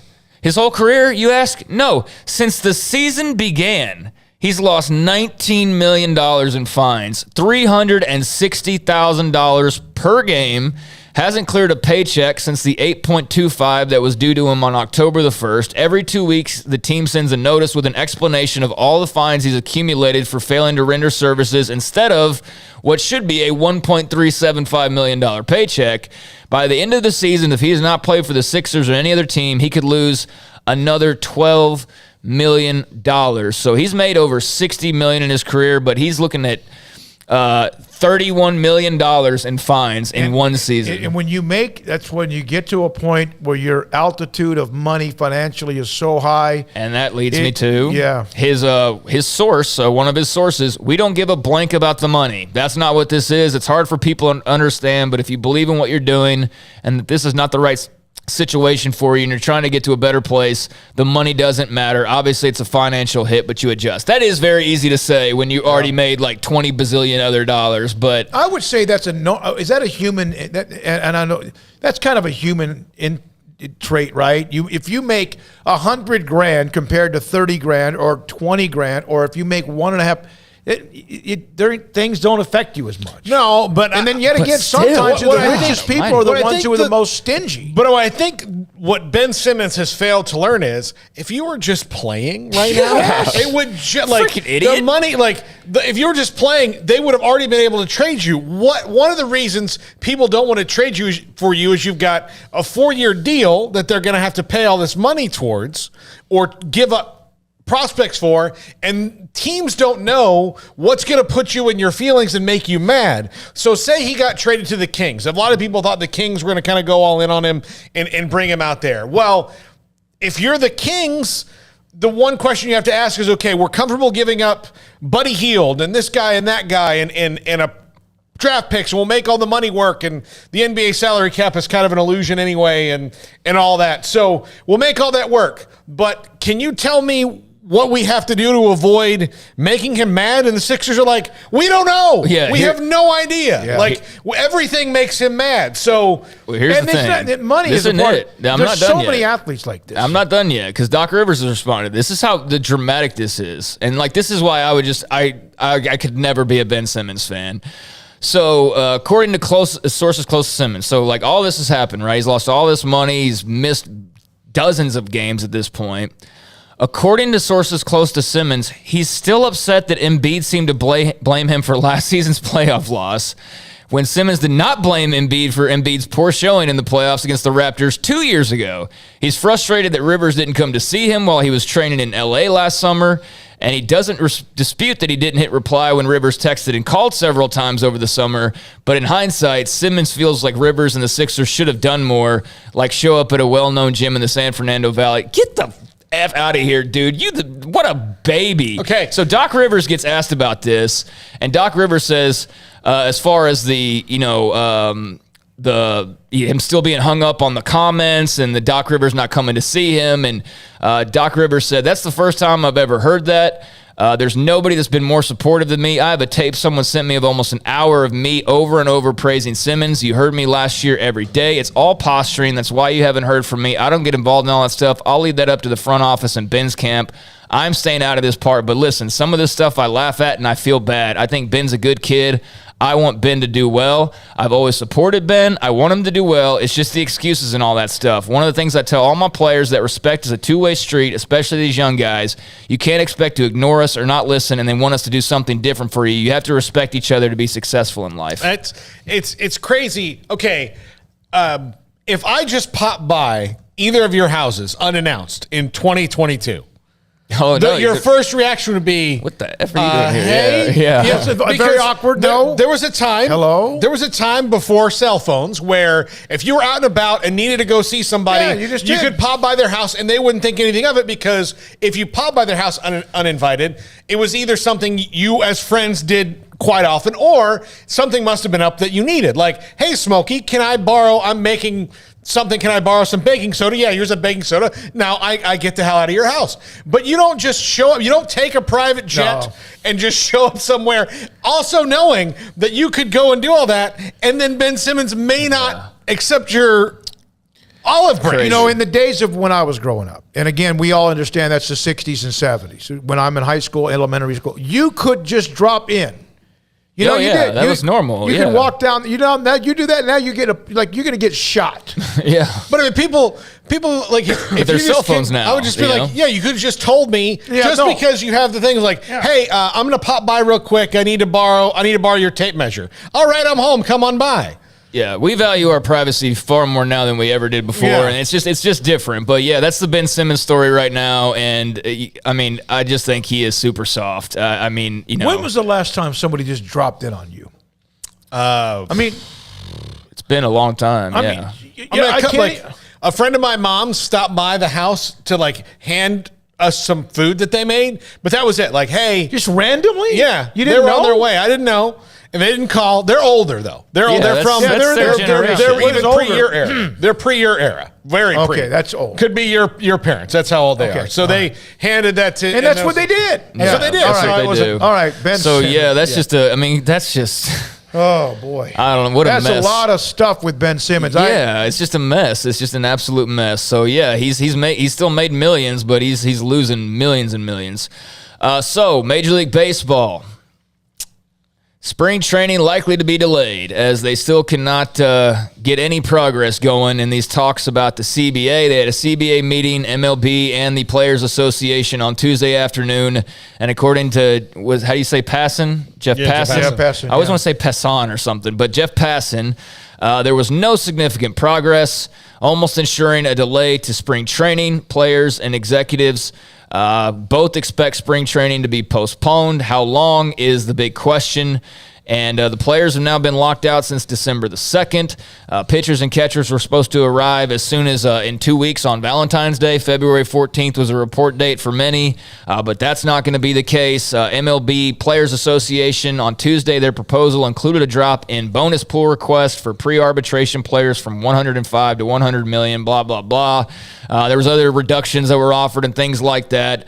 But basically, there's been maybe a sliver of progress, they would even call it that, which was apparently from the union saying it was open to the idea of rewarding teams that do not manipulate a top prospect service with a draft pick. So, I mean, you get into the weeds on all this, but basically baseball is getting delayed, and they're not going to start spring training on time.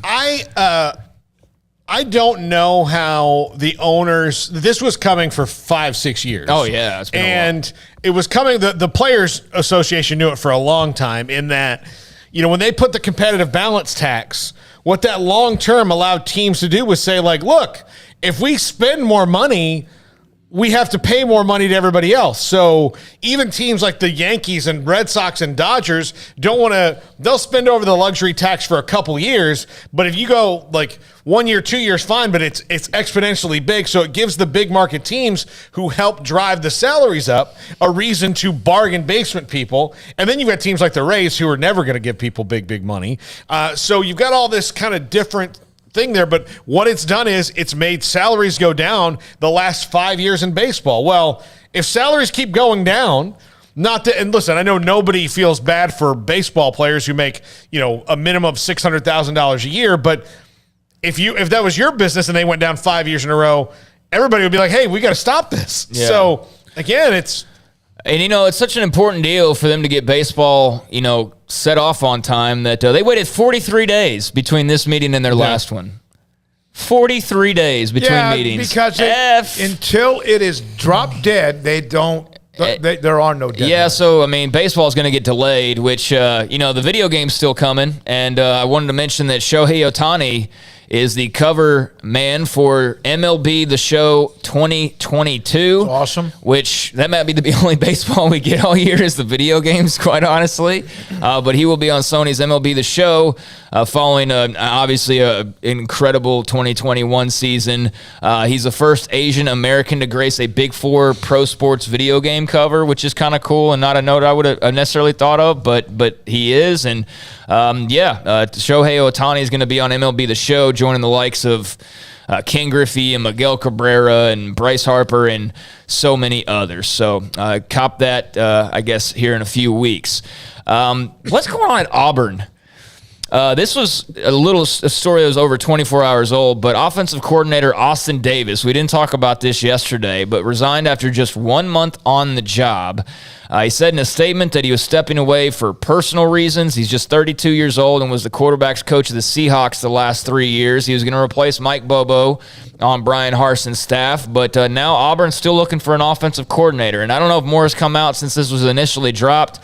He said it was 100% based on personal reasons, and after a decade in the NFL with a daily grind as a player and coach, he realized how much he missed his family and desired to spend more time with them. And I know Zach Calzada, who transferred to Auburn for an A&M quarterback, had like an emoji reaction probably to that news because he still doesn't have an offensive coordinator, and he thought he had one, and now he doesn't. And I don't know, maybe it is purely personal reasons, but given the rumblings we hear out of Auburn, Alabama right now with Brian Harsin, it does make you wonder a little bit of what exactly is going on over there. It sounds like a couple of things. One, he is questioning his future or the program, or two, he's dealing with something that's far much more family oriented that he needs to take care of, and he needs a break. And he may personally not like Brian Harsin. That could be a personal issue, but I don't know. Brian Harsin's got to get pointed in the right direction there. I'm sure Bob Williams on the chat will tell us he's a big Auburn guy, but right now everything has just not gone well in this year for Brian Harsin. No, it hasn't. It's been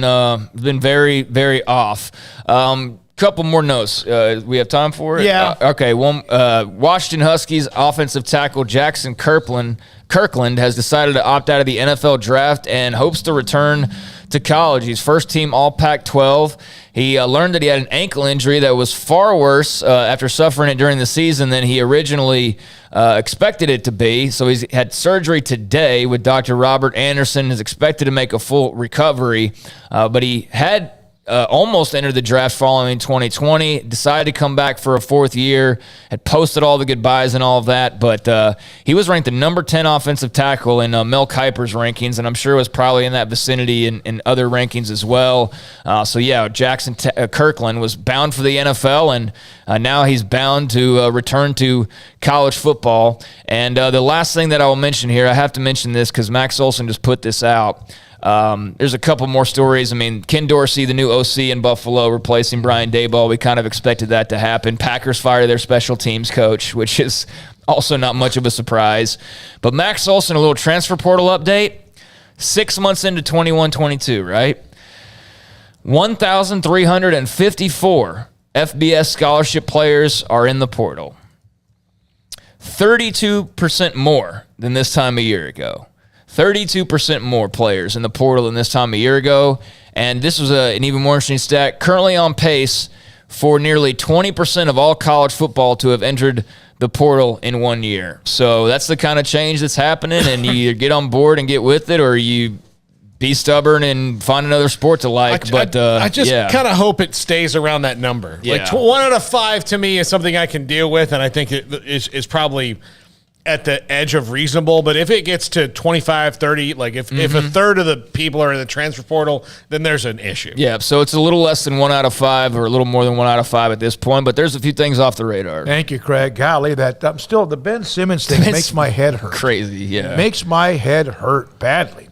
All right, I was told that one of the local high schools here had a coach that went and joined the Auburn staff. He wasn't a head coach. Like Brian Bell went to Baylor, and somebody may have joined the Auburn football staff. I'm going to work in on that a little bit. All right, when we come back, Pat Nunley, Baylor Radio, sent me a text earlier today in the video we have of James Akinjo. And yes, he's not flawless, but my God, did they need him last night. And there's a lot of reasons they need him. At times you can get frustrated, but Pat Nunley describes James Akinjo, sent me a video of it. We'll show you the video of a couple of passes he made. And this is Sikkim, 365 Radio and 365 Sports. With so many companies and policies out there, it gets so confusing shopping for insurance, and I never know if I'm getting the policy that's right for me. Luckily, I met the team at the Niche Group Insurance Agency. With the Niche Group, you can go to one company and get access to coverage options from many insurance carriers, and you get to speak to a real person about your specific coverage needs. With the Niche Group, I know I'm getting the right coverage at the right price. If you need insurance, talk to the experts at the Niche Group at 1-800-258-8302. It's plain and simple. Waco Custom Marketplace is the one-stop shop for what you need for tailgating, from charcoal, cold beer, and wine. And, of course, customize your order with brisket, tri-tip, sausage, wings, smoked pork tenderloin, country-style or pork spare ribs, marinated beef and chicken fajita meat, ground beef and chili, meat, hot dogs, and burgers, buns, seasoning, sauces, chips. There's fresh baked bread and kolaches every day, breakfast sausage links. And you can also customize your favorite cut of steaks from Select, Choice, or Prime, bacon wrap fillets, ribeyes, New York strips, sirloin, T-bone, and porterhouse. Full service butcher shop includes pork, poultry, beef, chicken, and seafood, serving Waco restaurants and families since 1940. Your one-stop shop for beef, pork, poultry, and seafood needs. Waco Custom Marketplace, 425 Lake Erie Drive, or WacoCustomMarketplace.com.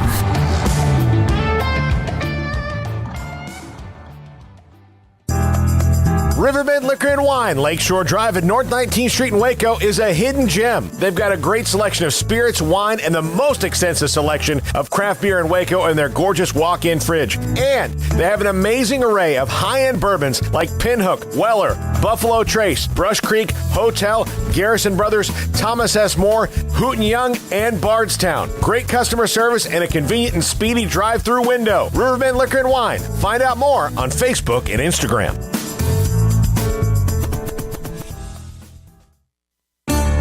You know what would make this moment better? Pizza. Dough made from scratch and an Italian family sauce recipe pizza. 3 fresh signature cheeses making a melty blanket of perfect pizza. Bob Mock has owned Marco's Pizza franchises since 2013 and has been delivering pizza since 2001 and is the proud owner of 4 locations in the Waco area, in Belmead, China Spring, Woodway, and soon to be open in Robinson. Order at marcos.com to make any moment better. Marco's. Pizza lovers get it.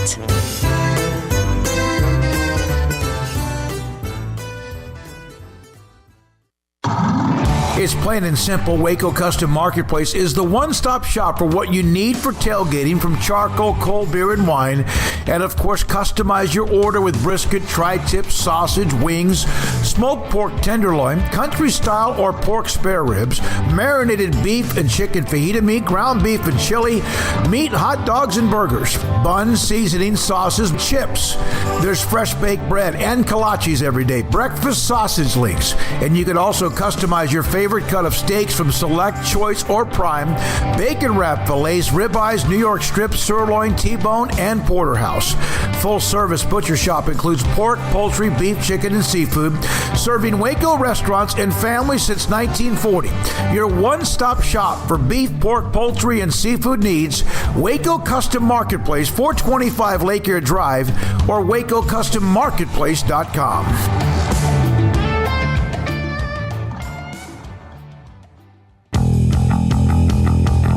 Welcome back to Sikkim 365 Radio.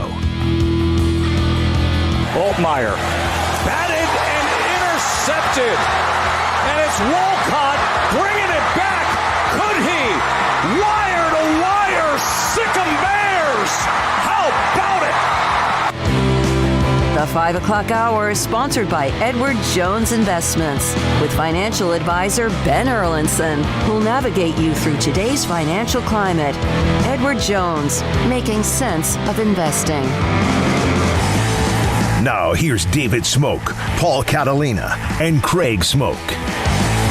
Man, I tell you what, it's great to have analyst Pat Nunley. Played the game.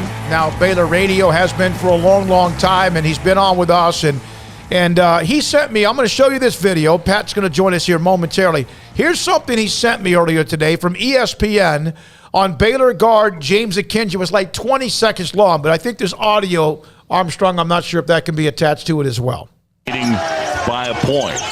Nice pass. Bamba inside and it swings it. Dale Bonner, by the way, with that bucket, now has 1,000 career college points. D2 and D1. And watch this catch on the move. Pick and roll. He releases early. Good catch. And, John, we've seen.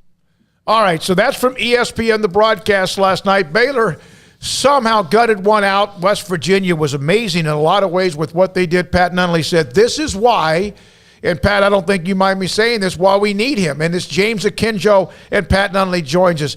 He seems at times he can drive you a little bit crazy with some of the turnovers or maybe in traffic, and yet he and Matthew Meyer are two guys, Pat, that obviously Baylor needs, and even more so now than ever before. No question, David, and they needed him badly, both of them last night, because we're playing without our two leading scorers in conference, Flagler and Cryer. And so before the game, we're wondering where our points are going to come from, because that's 32 a game that are just gone. And so, you know, you need a 20, 25-point night from at least one of the guys remaining, guys that can do that. And one of those guys was L.J. Cryer. The other guy was Matt Meyer. It became pretty clear, most of the way through the game that it wasn't going to be Meyer's big scoring night.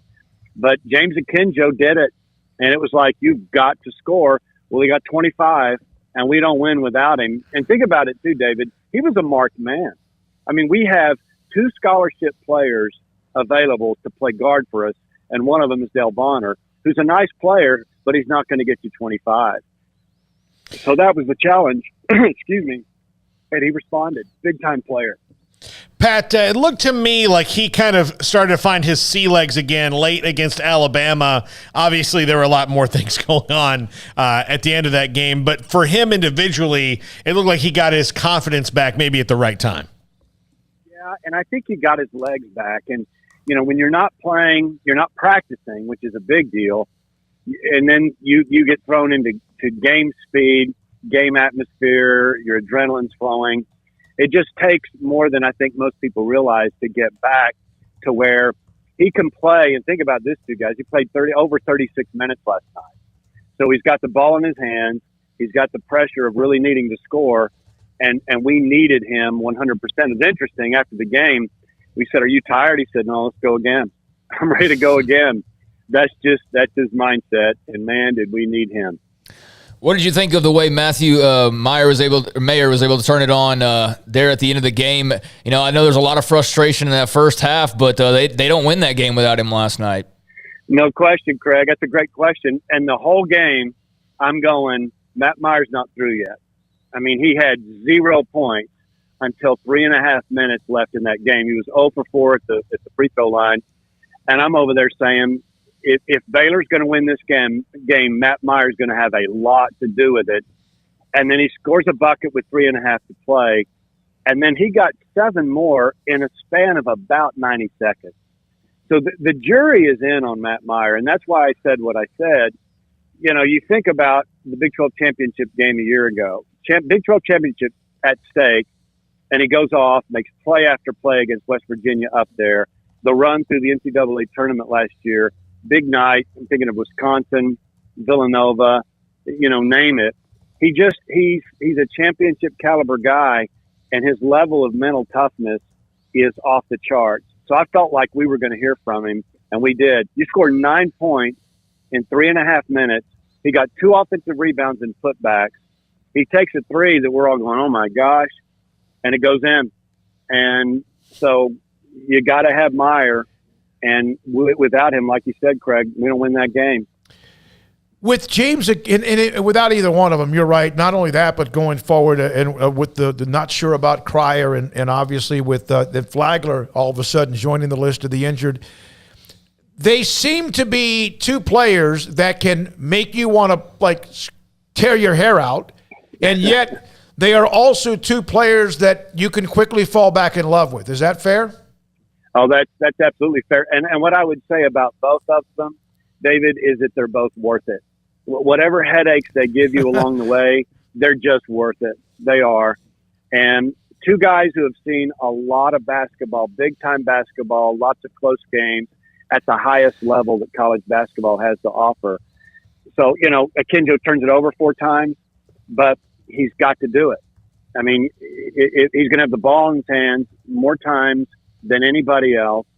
And so if he turns it over 4 times, that's okay. I think you just look the other way. You cannot put a bit in his mouth because he's so daring and creative and all those things that I've been just beating the drum about over the year, that a game like that, you've got to have his ability, but you've got to have his toughness too. And he's got both of those things. Pat, Kansas on Saturday. Ochai Agbaji going to be questionable for that one because he's in COVID protocol, so we'll see. But if Flagler and Cryer are both still out for Kansas, does Baylor need Ochai to still be in protocols for that to go their way? Well, yeah.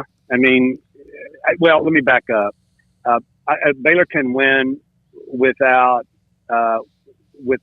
Flagler or Cryer. I think if we don't have them both, it's going to be tough. But we saw last night what we can do without them. They need Agbaji badly. But everybody plays by the same rules. The COVID protocols, everybody has injuries. That's just the way it is. But he's a special player, and that's a special place. So we said last night, and I'd say it again, you really need both barrels loaded when you go up there. But even with the team that we had last night, we could put together a game that's good enough to win. But I would say this: Meyer's got to do more than he did last night. He's got to score big. You know, that's the point. That's the thing. You need points, and Chachua's not going to get you 20, 25. Sohan's not. Go down the line. It's really with those guys out.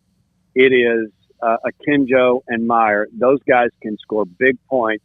And at Allen Fieldhouse, they both will have to do that if we don't have Flagler or Cryer. So have you ever seen the atmosphere and the buildup of a non-conference basketball game like we see in Lubbock? That's a conference basketball game. There's more videos up now. I mean, I don't know how they're going to play this game, Pat, because if Texas Tech loses this game, they might that arena might just come down. It might come down if they win too, of course. I know. I'm just anxious to watch it and see what happens because this scenario doesn't present itself very often, and I'm a spectator like everybody else. That's tough. In fact, I saw something. You guys probably saw this too, where tickets to that game are going at about $800 a pop. So they are coming out and they are going to be rabid.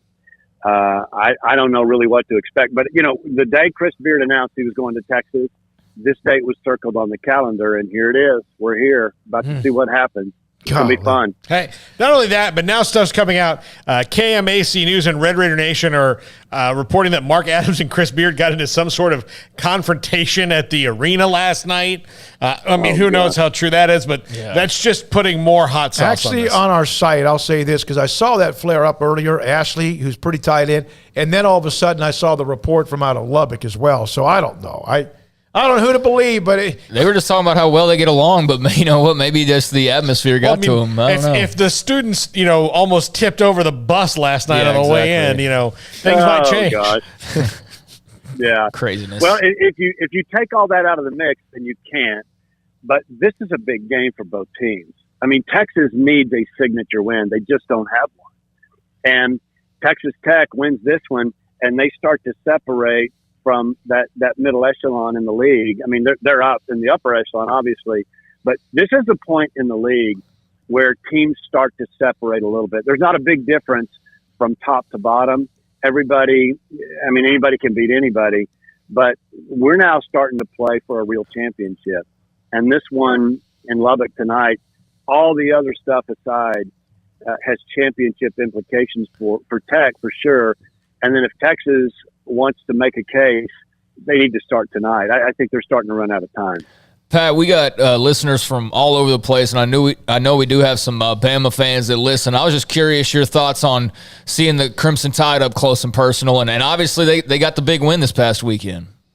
Yeah, they did. And we learned a year ago how hard it is to beat a team with three really good guards who are playing really well.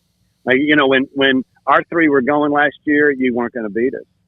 And that's, I think, what we saw against Alabama. And that's a team, I know we talked about this, I guess, last week. They beat Gonzaga. They beat Houston. They beat LSU. They beat Tennessee. So they have played to their level of competition. And that's another team that needs to get it going. And maybe this one got it going for them. They've got Auburn, I think, tonight. They've got Kentucky. So they need to get it in gear as well. But I left that game saying, okay, I get it now. I see how they beat Gonzaga in Seattle. You mentioned that to me Sunday morning. In fact, you mentioned that to me about Alabama and their guards. Hey, you remember how hard it was to guard ours? Well, we just saw maybe, in a way, a mirror image with what they do as well. So Baylor's scratching and clawing. You can't win and a win, Big 12, whatever. Last night, does that go down on a scale of 1 to 10 because of the adversity, where they are, kind of what they've been through? Is that like higher than just like a 6 or 7 because you beat a team that was losing, had lost 5 in a row? Yeah, it absolutely is. And J-Mo and I last night were just reminiscing about really good teams that we've had along the way and games that were just grinders where we were favored, but the other team was tough. It was a tough out. I'm thinking of Nebraska along the way with Josh Lomer's team and others. Along the way, there's a game like that where you've got to grind and really nothing else matters and just find a way to win. And they did it. And I think it says a lot about the makeup of this team. But, yeah, that's one. You knew it's coming, and we may have 2 or 3 more, but you just got to grind through it. It's not all that pretty. And, we're down, 10 with 9 minutes to play. We got to find a way. And they did. And I think the home crowd really helped them. But that's one of those games where it doesn't look pretty, and you go, we beat West Virginia by 4, but, man, we were high-fiving one another because you're right. That's just one of those games you've got to get if you're going to win a championship. Pat, the ugliest win is still prettier than the prettiest loss. Absolutely. And then you're talking about attaching it to the loss to Alabama, an upset, another home loss, and then you go to Kansas, no matter if they have Abaji or not. I mean, you could find yourself in in this conference like West Virginia's finding out. You could burp, blink, whatever, and you could lose 3 to 5 in a row like it's nothing. Yeah, you sure can. And I said earlier, and, Kansas is sitting up there with 1 loss. I still think the winner of this league may lose 3 or 4. I just think that could happen. And, the bottom line is Baylor is 19-3. The Alabama loss, not a bad loss. It's not. Everybody understands what Alabama can be and might become. So that's not a bad loss. But they're 19-3. They're 7-2 in the league on a collision course with Kansas at Allen Fieldhouse, and that's 1 versus 2. And that's why you play. And if you're going to win a championship, and I think that's really what is on everybody's mind right now. Those are the kind of games you just got to go find a way to win. Thank you, Pat. Appreciate that heads up with the video of Akinjo and his value. Thanks for your time, my friend. My pleasure. Thanks, guys. All right. Thank you. That's Pat Lundley, Baylor radio analyst for Baylor Radio, and also former Baylor guard as well. I love the way he breaks it down. So we got John McClain coming up, right? Yeah. I got a couple notes right here. This was not much of a surprise, but I guess it's now official that former five-star running back Alabama signee Kamar Wheaton has entered the transfer portal. This was talked about a week ago. Rumors started flying about him not being around and might be looking to exit Tuscaloosa. Well, now apparently he has entered the transfer portal. He was the number 4 running back overall in the, I guess, the On3 2021 rankings, and I'm sure he was somewhere similar with all the other ones as well. So, yeah, Kamar Wheaton, a 5-star running back just a year ago, or I guess a year or two ago, now in the transfer portal. And also, I had told you guys that Kevin Steele was going to go be the DC with Maryland. Well, a little switcheroo here. Yep. Kevin Steele is now the new defensive coordinator for the Miami Hurricanes. Mario Cristobal has scooped him up and locked him up, and he is not going to be headed to Maryland after all. And I would say, good pick. I'd rather go to Miami. No disrespect, but just like weather and whatnot. I'm more of a Southern guy. Miami, it's a pretty good deal. So, yeah, Kevin Steele going to Miami. I'm more stone crabs than crab cakes myself. Yes, so. Same here. I like to see all the different seasons. Yeah. But I do favor warmer. I had no question about it. Lane Kiffin, not sure if you guys heard what he said. He was talking about NILs. We don't have the funding resources as some schools with the NIL deals. It's like dealing with salary caps. Some schools are paying 5 and 10 times more. I joked I didn't know if Texas A&M incurred a luxury tax with how much they paid their signing class.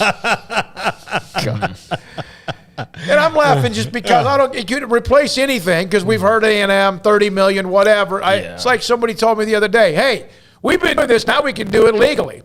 Texas used to turn people in for this, now they can do it themselves, right? It's too bad that it's not the good old days for Ole Miss because some guy would twirl his white mustache and be like, sir, I was going to say I will solve this problem for you. One of the first responses was like, how many times has Ole Miss been on NCAA probation? God, so they've definitely tried.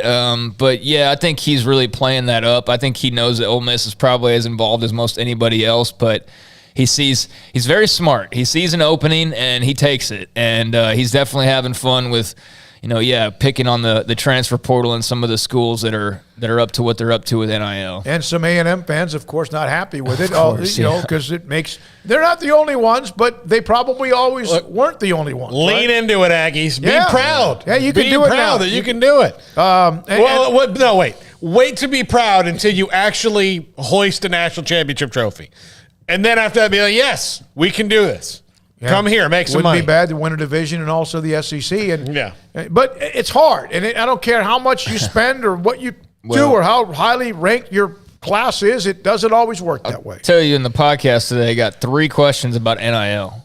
And I maybe get like one every couple of weeks, and we had 3. And, concerns about is Baylor doing enough? And basically what I told, my answer was fans, if you're that worried about it, open up your checkbooks. Yeah. Because, that's where it's coming from. Like, somebody go open up an LLC and call it some charity, and we know it's not really, and come up with something because, that's what all these other schools are doing. It's not as though, the school is orchestrating it. It's the alumni. So, if you're worried about Baylor and you've got money to burn, well, don't worry about it any longer. Get involved, I guess. I don't know. The majority of NIL from here on out until they change the rule is going to be stuff that you never even know about it. It's not going to be Spencer Rattler pushing Raising Cane's. Yeah. It's going to be, Spencer Rattler or a player like him pushing some other thing that you'll never hear about it. You'll just know that if they're there and they're not leaving, they're probably compensated. Yeah. You just don't know. But I mean, honestly, the UT and A&M stuff, that's all fan alumni orchestrated. That's all they're doing. So like, I mean, Baylor's kind of in a hole, them as just one example, because they are a smaller school. But I mean, look, if you want to play with the big boys, your big boy donors got to step up to the plate. That's really the only thing you can do. I mean, there's no other answer for you. Yeah, and the NIL is essentially legalized college football and basketball money laundering.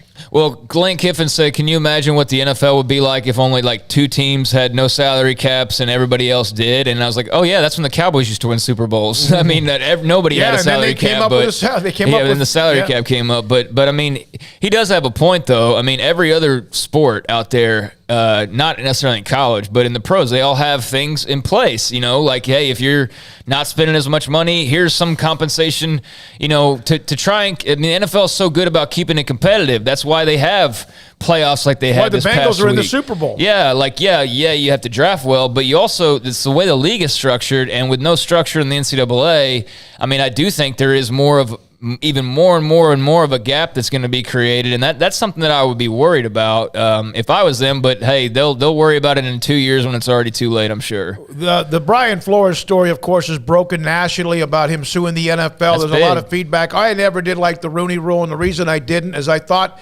that was as much, and I hope I'm not going to step over the line here, I thought that was tokenism. I thought, hey, you got to interview a black coach. No, you interview the ones who you think should be the coach. And yes, I understand trying to get more and more interviews for those coaches who need opportunities. I just always thought that it was always being circumvented, I guess is the right word. On the chat room, Steven, speaking of something parallel to NIL, every Big 12 fan should now boycott Tito's and biscuits and gravy. Steven, there are limits, and boycotting Tito's may cross that line. Well, I'll tell you right now, unless Tito's wants to spend advertising dollars with us. There are many other vodkas. There's Dripping Springs. There's... Played them in football when I was a senior. There's Deep lots. Eddy. There's Round Rock. There's Deep Eddy, yeah. Round Rock vodka's deliciously clean. McCormick's. Yeah. Disgusting. Well vodka, just whatever they pour out of the well. Well, drink that. The big, but the big story about the Brian Flores thing, going back to that, the NFL statement. The NFL and our clubs are deeply committed to ensuring equitable employment practices and continue to make progress. Diversity is core to everything we do. The big line, though, is the last line. We will defend against these claims which are without merit. How would you possibly freaking know that in less than an hour's time? And they've hurt themselves by that, because right now they say they're without merit, and like right now they think, well, we put in racism on the back of the helmets. Right. What else do you want? Yeah, I mean, exactly. This was bound to happen. In the text, which we've alluded to, even Belichick, who was trying to congratulate Brian Daboll, right? Then Brian Flores realized, wait a minute, this is going the wrong turn. Sorry, I effed this up. I double-checked and misread the text. I think they are naming Brian Daboll. I'm sorry about that. Ugh. That's oops. He was, every text message now whoever is in his attorneys, the NFL, every text message now from GMs, owners, candidates, others, they will dive into all of it. Because what's going to happen is the Giants are going to say, well, why would we tell Bill Belichick who our coach is beforehand? And then all Brian Flores' lawyers have to do is, why did you hire Joe Judge? Because Bill Belichick told us he was good. Yeah, I'm with you on the Rooney Rule. Like, I think it's important, and I think there had to be some steps taken, because if you don't at least force a step, there's never going to be one taken by these owners, and that was very clear based on, the reason they had to come up with the rule. But it was also very clear that there were people that were just simply like, who's a black guy that we can interview to just check that box and be done with it, and then never seriously considered it. I think that was pretty obvious by the fact that the hiring practices never changed at all. And I'm not saying that you got to go hire 10 black coaches to prove a point or anything, but I think people started to see through what kind of a sham the whole thing was, and that's something they need to address. The Giants said, we interviewed an impressive and diverse group of candidates. It went down to the 11th hour. He was in the conversation, Brian Flores. I'll say this. Jerry Jones is a great many things. He's not a racist. Jerry Jones is not a racist. I want to preface this by saying that. But he has never once really considered anybody other than the first guy he ever considers. No, okay, yeah. I do think there was a time when Lovie Smith was possibly on his radar. Yeah. It's probably a good time to text Dan Lust if we haven't already. No, we're going to they're going to be tomorrow. really booked. But the problem with that is that so you've got a guy like Jerry Jones who decides, I want this guy as the head coach. I want Bill Parcells. He's the only guy I need. Well, that was a little bit pre-Rooney Rule, not too far after that. But so if he has another moment like that, I want Mike McCarthy. That's the guy I'm going to talk to. I'm going to talk to Mike McCarthy.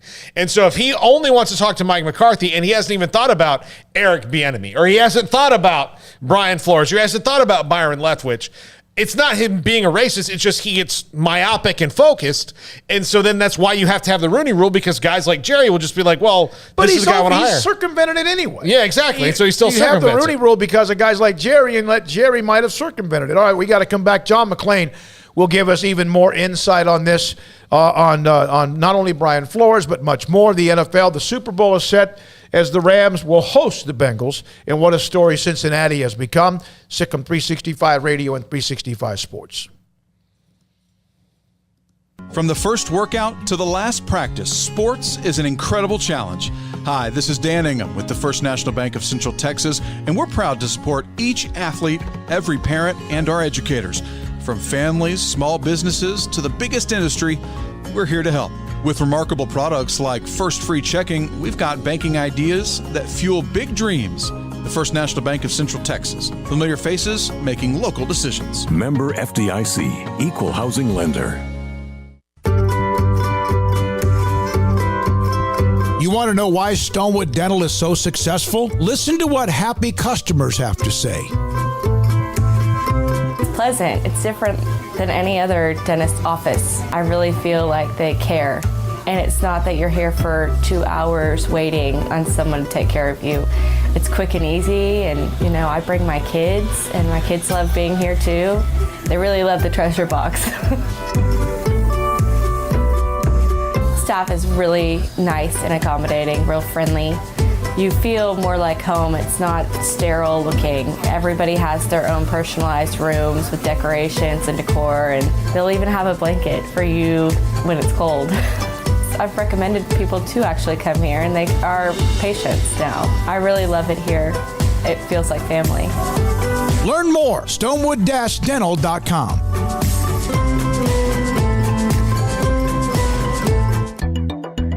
It takes time to reach goals. It's a truth that applies to more than sports. It goes for your financial goals as well. You work hard for your money, and you deserve an investment strategy that lines up with your game plan. And Tom Albers, your Edward Jones financial advisor, can help. If your financial investments aren't putting forth the effort you desire, stop by today for a financial review. Tom Albers, 4301 Lakeshore Drive, 254-776-7605. Edward Jones, member SIPC.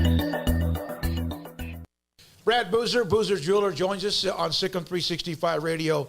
Brad, what makes you different than anyone else, in your opinion, as far as what Boozer's does? The fact that I own the jewelry store, anything I need to do, will do, or can do, I can do it. The buck stops with me, whereas a lot of places you have to go up the corporate command and corporate channel. Well, if you come in and want to make a deal, we sit there and we make the deal. And you can find whatever someone's looking for, correct? Anything is obtainable. I don't care what brand it is, what size it is, how much it costs, large or small. Anything is obtainable, and we can definitely get that in for you to see, look at, or buy. Do you have the opportunity, if people have to pay things off, as far as a layaway program? What about what you have with financing? Absolutely. We have 12-month no interest financing. We have layaway. If you want to pay with Bitcoin, I can take Bitcoin now. So if there's any way you want to pay for it, we can find a way out to make it work. You want to know why they're successful? Brad Boozer, the owner of Boozer's Jewelers on the corner of Valley Mills and Lake Air in Waco.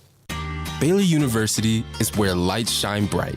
So, let there be light. Let there be roommates and teammates, scholarship and championships. Let there be fresh starts and new traditions, fast friendships and lasting impacts. Let there be laughter. Let there be joy. Let there be light. Baylor University, where lights shine bright.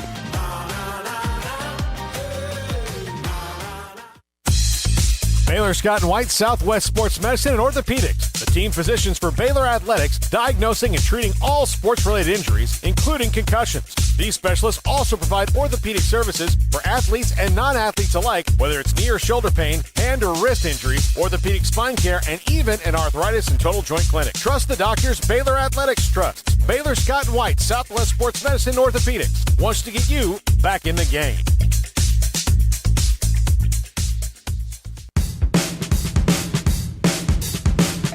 Welcome back to Sikkim 365 Radio. It's time for our weekly segment with John McClain of the Houston Chronicle, brought to you by Pioneer Steel and Pipe, where customer service is their main focus, and best in metal, steel, and pipe for large or small projects, with 2 locations in Waco and Bryan. Family owned and operated since 1943. Well, Catalina's top 5 in about 15 minutes.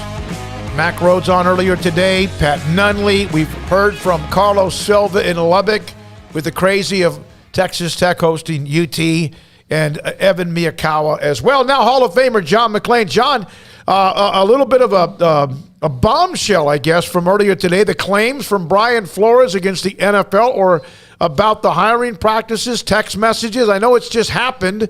What of all that do you know, if anything? First of all, Brian Flores taking on the NFL and making serious accusations against his former boss, Miami owner Stephen Ross, including embarrassing text message from Bill Belichick, who thought he was congratulating Bill's offensive coordinator Brian Daboll on the job for the Giants. Instead, he was texting Brian Flores, who hadn't even been interviewed. And then he took a shot at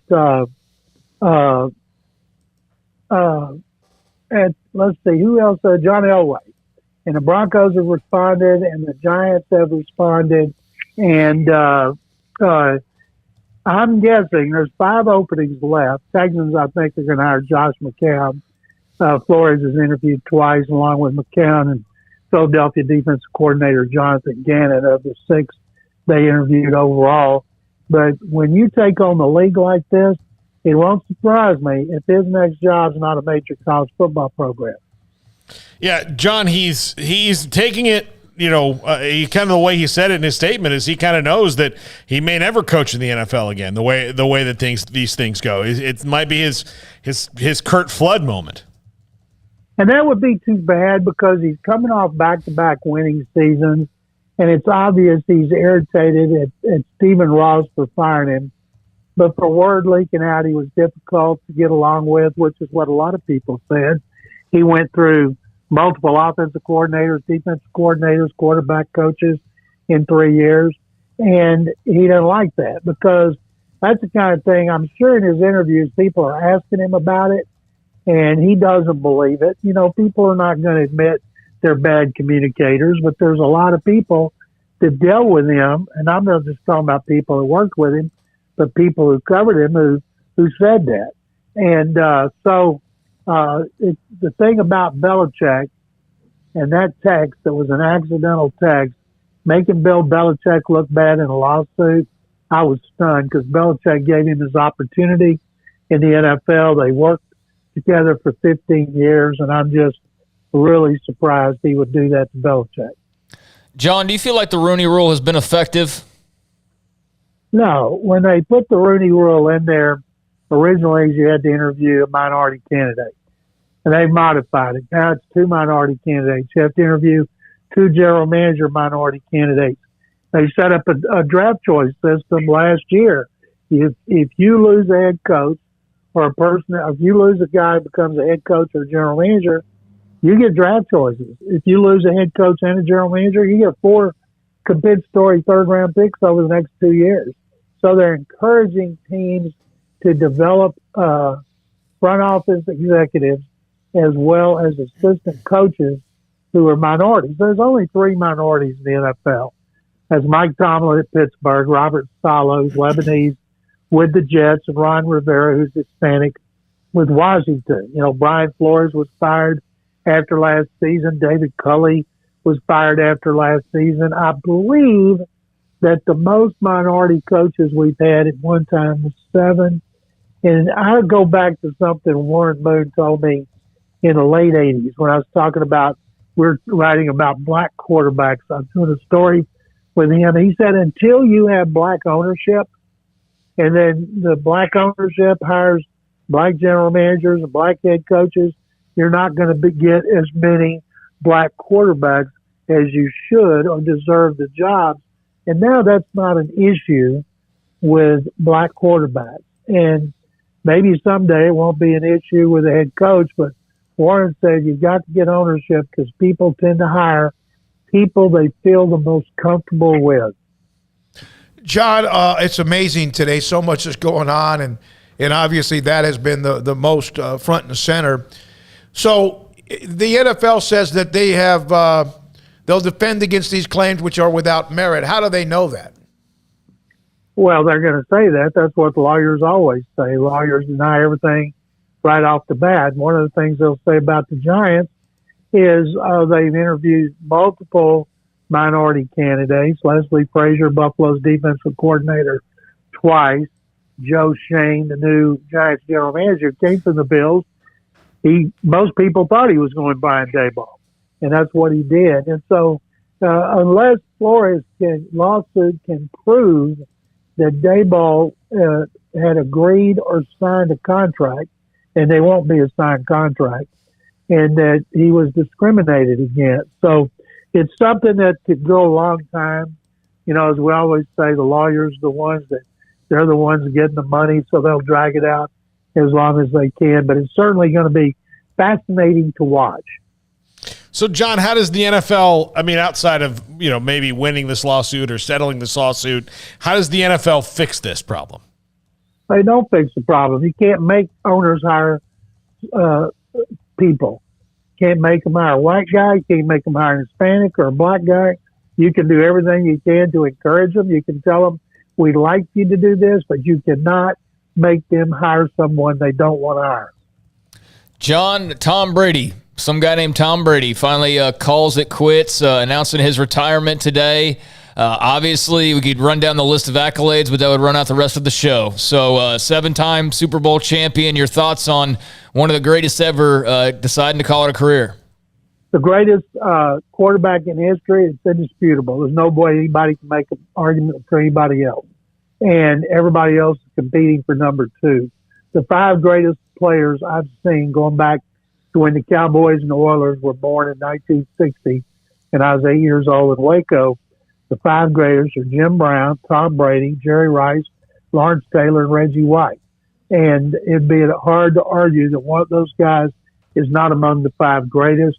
And what Brady did that other quarterbacks didn't have to do, he did it during the time of free agency.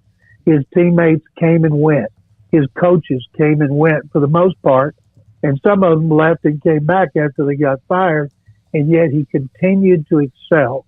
They didn't devote a lot of first-round picks to giving him at wide receiver or at running back like they did Peyton Manning in Indianapolis, and yet he continued to win.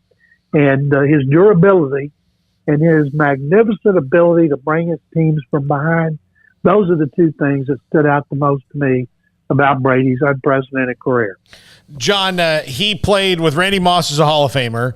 Gronk will be a Hall of Famer on offense. So it's kind of, if you compare him to, say, like Troy Aikman, who played with several Hall of Famers in front of him, Tom, at least on his side of the ball, there's not a lot of guys. I mean, you might be getting the weeds about some offensive linemen, but really only 2 guys who are for sure Hall of Famers that he played with on offense.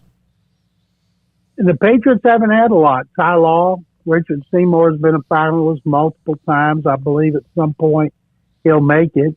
They just don't have a lot of guys that are in the Hall of Fame. And no running backs. Randy Moss is. And he had a great season in 2007 with New England. Then they were ready to move on from him. So that was one of the things that was so great about him. You know, he didn't like Peyton Manning. Peyton had Edgerrin James. He had Marvin Harrison, Reggie Wayne. He had really good offensive linemen because that's the way they built that team around him.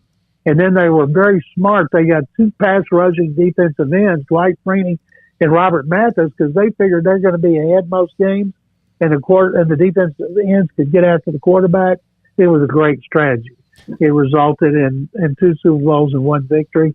But I can't wait to see what Brady does next. I don't see him doing a game of the week, having to put that much time in it. Would he be on a studio show? Maybe. If you have ESPN Plus, go to Peyton's Places. He had a great one with him and Brady going to Jim Nance's house when Nance was not home. It was funny. I would love to see a Manning Brady cast next year on ESPN. Yeah, I think that'd do probably huge numbers, most likely. John, Rams and Bengals, just like we all expected at the start of the year, playing for the Super Bowl title here in a couple of weeks. Bengals, I mean, I asked you about how great the games were last time we talked to you, but somehow the NFL did it again this past weekend with just 2 games, and both were tremendous watches. Your thoughts on championship weekend?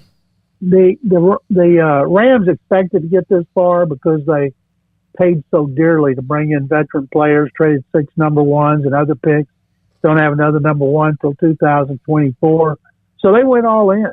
And being able to play the championship game at home, and now first team to win hopefully to win a championship game and a Super Bowl in your home stadium.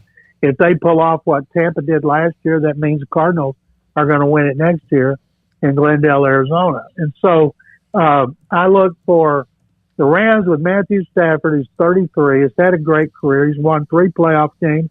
He was 0-3 at Detroit. What a great trade for him.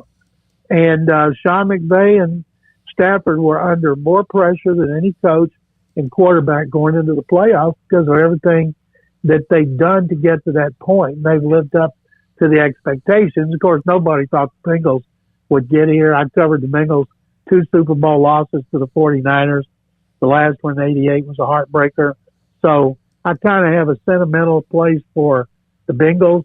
And if you think about which one of these teams that wins is going to have a chance to win another one, I would say the Rams, because Joe Burrow is in a conference with Patrick Mahomes, Lamar Jackson, Josh Allen, Justin Herbert. They got so many great young quarterbacks in the AFC that the NFC does not have. And the NFC has got some serious catching up to do. John, you said Josh McCown. How soon do you expect that to maybe happen, and how do they sell a guy who's never coached? It's so unconventional, not unprecedented. Norm Van Brocklin with the Vikings expansion team in 61 went from leading Philadelphia to the championship to coaching. Coached 13 years, had only 3 winning seasons, but I think we've talked about it enough here. People won't be surprised. And they know they're going to get blasted locally and nationally. But he's been with 12 teams over 18 years. And so many people have talked so positively about him. I'm kind of excited to see how it all plays out. John, thank you. Baylor's struggles, but handled West Virginia in the end. And now they have, of course, a showdown in Kansas coming up on Saturday, whether either team's going to be healthy or not. We appreciate your time. Guys, thank you very much.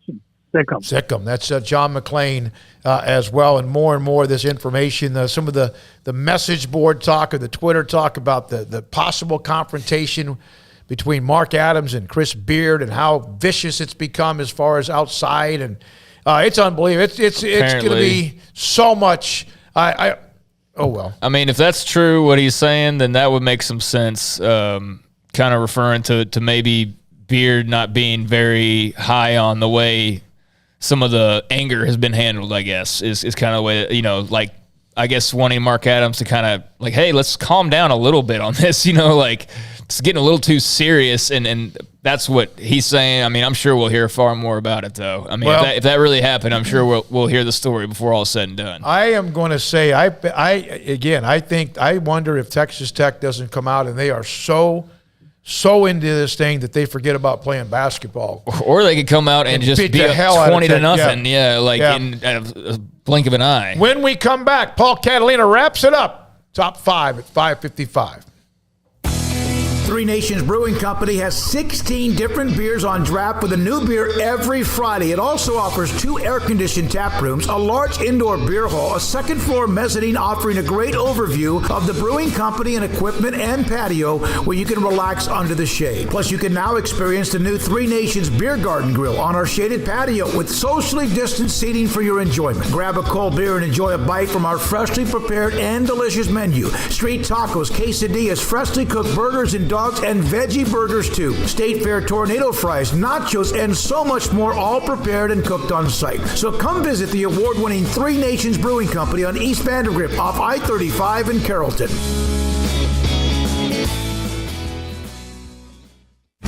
Shorty's Pizza Shack at 12th and Bagby is a homegrown, family-owned and operated must-visit pizza place in Waco. Fantastic pizza by the slice or get the whole pie to share. Great happy hour specials every single day, and it's not just pizza. Great wings. You have to try the Sikkim sauce, chili cheese fries, pizza pillows, and more. Dine in for a great hangout or carry-out. Order online at shortyspizzashack.com or do yourself a favor and bring your crew to the restaurant at 12th and Bagby. Shorty's Pizza Shack. Tell them Paul sent you by.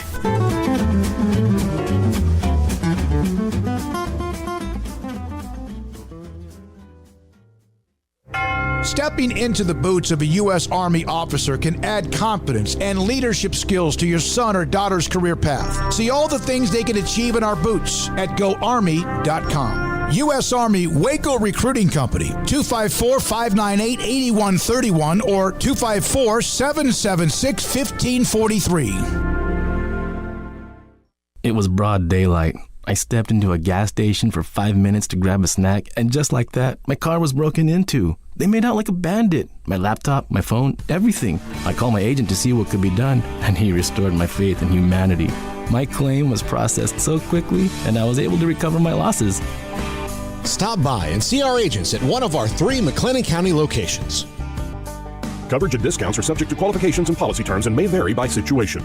Payments for qualified buyers only at 2.9% with 5,000 down cash or trade. TTL Extra. See dealer for details. It's New Year, New Ride time at Richard Carr. New Year pre-owned deals like a 2017 Dodge Challenger for $272 a month, a 2019 Ford F-150 for $422 a month, or a 2014 Cadillac CTS sedan for $227 a month. Our vehicles go through a 172-point inspection and we pay top dollar for your trade. 100% approval is always our goal. Find your next car or truck at Richard Carr. At Richard Carr, we give you more. Riverbend Liquor and Wine, Lakeshore Drive at North 19th Street in Waco is a hidden gem. They've got a great selection of spirits, wine, and the most extensive selection of craft beer in Waco in their gorgeous walk-in fridge. And they have an amazing array of high-end bourbons like Pinhook, Weller, Buffalo Trace, Brush Creek, Hotel, Garrison Brothers, Thomas S. Moore, Hooten Young, and Bardstown. Great customer service and a convenient and speedy drive-through window. Riverbend Liquor and Wine. Find out more on Facebook and Instagram.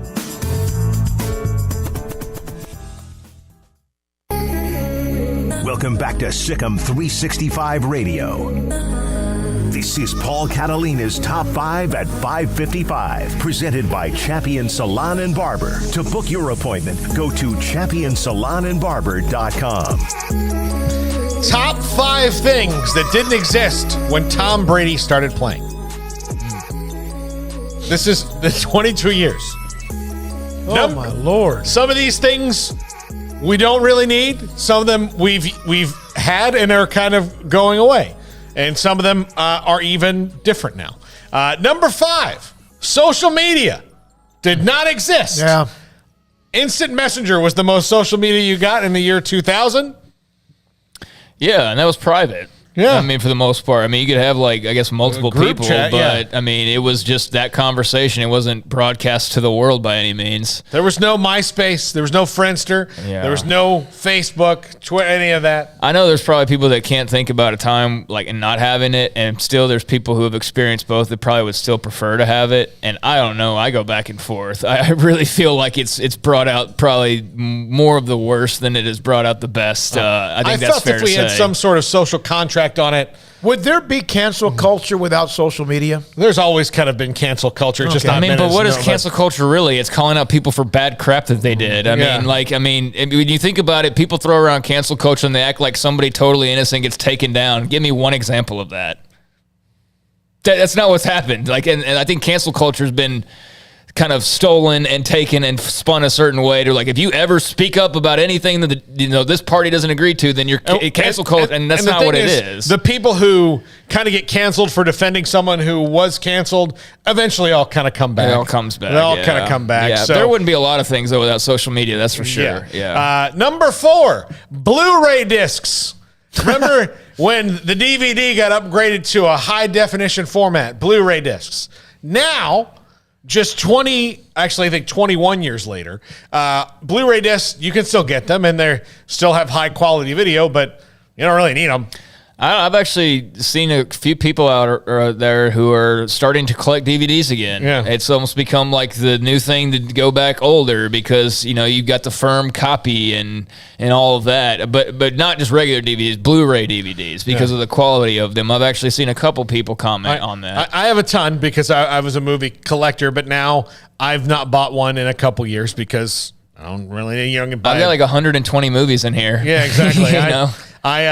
I same thing, or if there's something I've subscribed to a streaming service, I can just see it when I want to. Yeah. So it's pretty easy. All right, number 3, camera phones. Remember how phones used to kind of just be phones? Yep. These guys don't, but we do. They used to just be a phone. About camera phones, you can see someone getting the hell beat out of them. And people start shooting videos of it rather than helping the person. Then using the phone to call the or call police. 911. Yeah. Yes, that happens far too often. But yeah, think about. Shoot this country. That camera phone's George Floyd. Mm-hmm. That, for example, you talk about like what camera phones have done and how they've changed things, and countless other examples of crimes that have been caught on camera or. Whatever example you want to use, everything's been caught on camera now at this point, and I definitely think that's probably come far more in handy than the reverse for sure. But it's just wild. You can just snap a pic. I used to have like the disposable Polaroids you'd have to get or whatever to take pictures. But now it's easy peasy. Okay. Number 2, hybrid cars. Used to, cars were only ran on gasoline. Back in the day. Now, you had a hybrid car, and now you don't even need a hybrid. You've got all electric cars, which won't work 10 years from now because our grid's going to fail. But in Texas, pretty much everywhere. When everybody starts plugging them in. Yeah. Got to upgrade the grid before we upgrade the cars. We don't need infrastructure, Paul. But hybrid cars weren't around. Are they a big deal? It depends on who you ask. And probably because I feel like our country is getting very close to just eliminating gasoline vehicles. Does that feel like kind of the way we're going? People want to. Yeah. And who? People. How many though? I don't know. Thousands. Yeah, but look. Maybe millions. Yeah, millions of people want to. A little worried about the planet.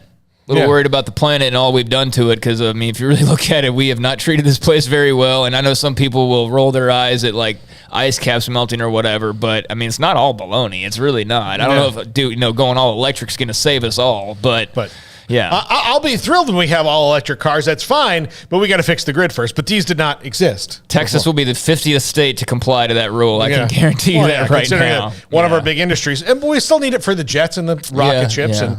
look at the billionaires got to go to space, so they're not doing that with just a battery. And number 1, things that didn't exist when Tom Brady started playing. The top 2 projected picks in the draft, Kayvon Thibodeau and Aiden Hutchinson, did not exist when Tom Brady started playing. Yeah, in fact, I'm glad you mentioned this because in the chat room, more than half of the college football players did not exist when Tom Brady started. That's crazy. Nuts.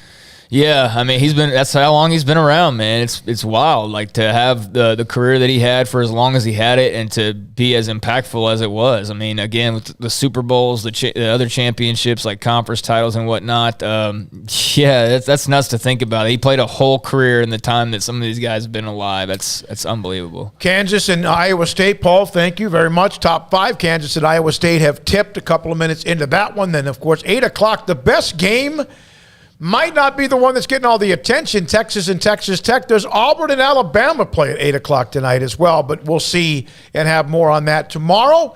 And, of course, thanks to Jack McKenzie and also to Armstrong Sims. Emery out today, back again soon. Paul, Catalina, Craig Smoak, enjoy your Tuesday evening. I'm David Smoak. Thank you for watching and listening, and to our sponsors, good night.